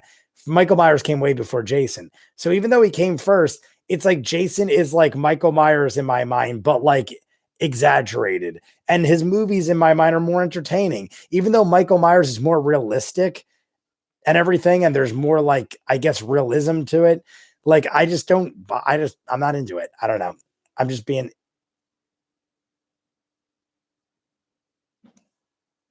See, I'm hearing things. Sorry, I'm pausing. People are definitely talking. Maybe my sister came home with friends. Either that or I'm about to be possessed. It's on YouTube. Yeah, just never got around to it. I hear it's really good. Oh, Father Ted. Lineam Lineham shows are awesome. Too bad he does laugh tracks, blah, blah, blah. Have you seen Halloween? I saw that. Remember that interview where Sean Connery said it's okay to hit women sometimes to make sure they know their place? No, I do not. Is that a real thing? Everything you usually say is based on truth or is somewhat real, but I do not remember that. I've never seen that. It's real. It really was. Blair Witch was groundbreaking at the time. And you are my age, Jay Skills, so you would understand what I'm talking about. You did say you're my age, but I remember when that shit came out. I think we went out with cameras. We went to all these haunted locations. We were like, ghosts are real. They're making a movie about it, but it was all just propaganda and bullshit. But it was successful and great. And it's still kind of, if you rewatch it, it's still like kind of like stands up to like the times. Squeal Like a Pig, Deliverance. Lake Mungo is a slow burn. Lake Mungo is awesome. It's absolutely worth it. I went completely under the radar, both when it came out and its remake. It's a remake and an original. I didn't hear of either. Halloween is okay. Candyman is great. I did Candyman. They're remaking that. Jordan Peele, right? I think Jordan Peele is doing the remake of Candyman. I like 2018. Halloween kept true to the themes of uncomfortable to watch. No, believe me, 2018 was right on par with the other ones. Like it was very true to the originals. I just didn't like the originals either. But the way the kills were and everything, it was definitely well done. And I'm not hating on it. I just was never a big Halloween guy. I had asked what characters you hate from Halloween. Is that what you're saying? What characters I hate from Halloween? Honestly, I wouldn't say I hate any characters. If I had to say anything, I hated the twist. I hated the twist with the cop where, or not the cop, the twist with the psychiatric doctor where he was like involved and let him escape. I didn't really dig that. Even though it did catch me off guard, it only caught me off guard because I was like, that's kind of stupid. And then the cop died like really abruptly. I don't know. I feel like they made some poor choices, but I wouldn't really say I hated any characters. I really didn't pay attention enough or like it enough to remember. So I can't really say who I disliked. It's not a movie I care to reflect on. Nothing against it. If you like it, I just don't remember enough to like think about it. Sean Connery interview was in 98. What came out in 98 that made him do that? Was that around like Entrapment days with what's her face? I forget her name. What the frick was her name? When he did the movie Entrapment with the oh my god, I'm brain farting. But you know what I'm talking about. I feel like that was around 98. So that might be when he made that comment. That was so bad, the fucking twist just to get Michael from A to B. Yeah, I didn't dig even though it's like a shock. Like, I don't like when there's shock factor just to progress something that you want to happen in your movie. Like, at least make some sense. By the way, as of 2018, his name isn't Michael Myers. What is it? Did you like the dad? No, the dad was the worst. Honestly, as soon as you mention it, the dad, it was horrible. Like, Like, he didn't make sense in that movie. He was probably the only character in that movie that didn't make sense. Honestly, that's one of those things where like I told you, I forgot. But as soon as you mentioned the dad, I remember him being totally off base for that movie. The name was given in part 2, which isn't canon anymore. What was it? I don't know what that means. Are you saying Michael Myers isn't canon anymore? I don't understand what you're saying. But yeah, no, the dad was miserable. And even in the scene where the dad dies, I'm thinking like, there's no way they're going to kill the dad that quick. And no, they do it. But I wasn't upset at all because he was annoying as shit. I'm sad that he was the only boy. Yeah, I didn't really think of that. It was like a mother, daughter, grandmother scenario. I mean, Michael Myers is a guy, but yeah. Like, honestly, like my sister, huge fan of Halloween. It's probably one of her more favorite franchises. She went with me. She was actually pissed off. Like, I was like, whatever. She was because she's more of a fan than me, so I can understand her being more upset. She very much disliked it. She like thought it was like the worst one ever. And like, because of the way they dealt with Mike Myers, it's like, why do all that? And I don't know. I didn't hate on it like her, but she very much disliked it. In the first one, he's credited as the Shape, and in the 2018, it's just Michael. Oh, I didn't know that. Is Friday your main live stream day? Yes, Jay Skills. Friday is typically my main day. So, anywho, on that note, I have caught up to the comments, and I think I'm going to call it quits, guys, because I am exhausted. It's almost midnight. I want to get some sleep so I could do The Wire tomorrow. Quick poll. Whoever the 7 people in this room right now, quick poll. If you could choose right now, what one show would you want me to react to? One show. I asked this yesterday. I've been asking it throughout. Peaky Blinders. You said that before, so I will remember that. I'm happy you said it again because I that's the point of this.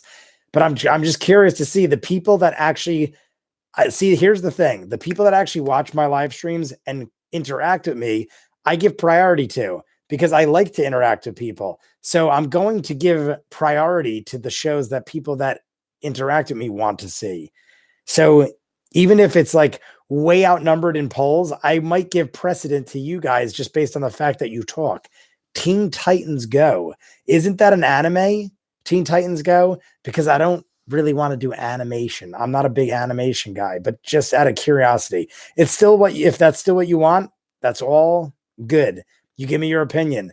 If enough people say it, maybe I'll take a look. Cause I did watch My Hero Academia and stuff like that. It's just, I'm more into like live stuff nowadays. Better Call Saul Forever and Always. That's definitely an option. Peaky Blinders. Oh shit. Yeah. I retract. Better Call Saul. It is. Oh, I retract. Better Call Saul. It is. You can't retract, Seedless. First answer is always the most honest. Too bad, Jay Skillet. So we're talking one or the other. It's most of you are saying Peaky Blinders and Better Call Saul, but Better Call Saul looks like it's trumping. So on that note, guys, I just wanted to know it's almost been 3 hours. I can't believe these go so long. Like, I feel like that is not 3 hours. And yesterday I did 4 hours. So, oh God, oh frick. By order of the Peaky Fucking Blinders, it's Peaky Blinders. I'm literally shaking and nothing else. All right, well, we'll see what happens, guys. It's not set in stone yet what I'm doing, but when The Wire ends, something new's got to begin. And I'm already starting to do Misfits, and I'm going to begin Deadwood again, and I might finish The Wire this weekend. So I appreciate you all watching, listening. Turbo Man, welcome. Jay Skills, welcome. Because you two, I don't think, are in the chats as often or ever. So can you believe, Seedless, whoever else is still here, you're regulars. I enjoy you all. Peaky Blinders for more clicks, but I love BCS. I'm going to set up a poll probably at some point, but it's nice to know what you guys think. They'll be on the list. It's been spoken of enough. Will they be on the list? So we'll see what happens. But good night to you guys. Maybe I'll see you tomorrow. Either way, there'll be a video up. The Wire will be up. Maybe one, maybe, well, no, definitely one, maybe two. Your dad to me. Good night, everybody. Peace.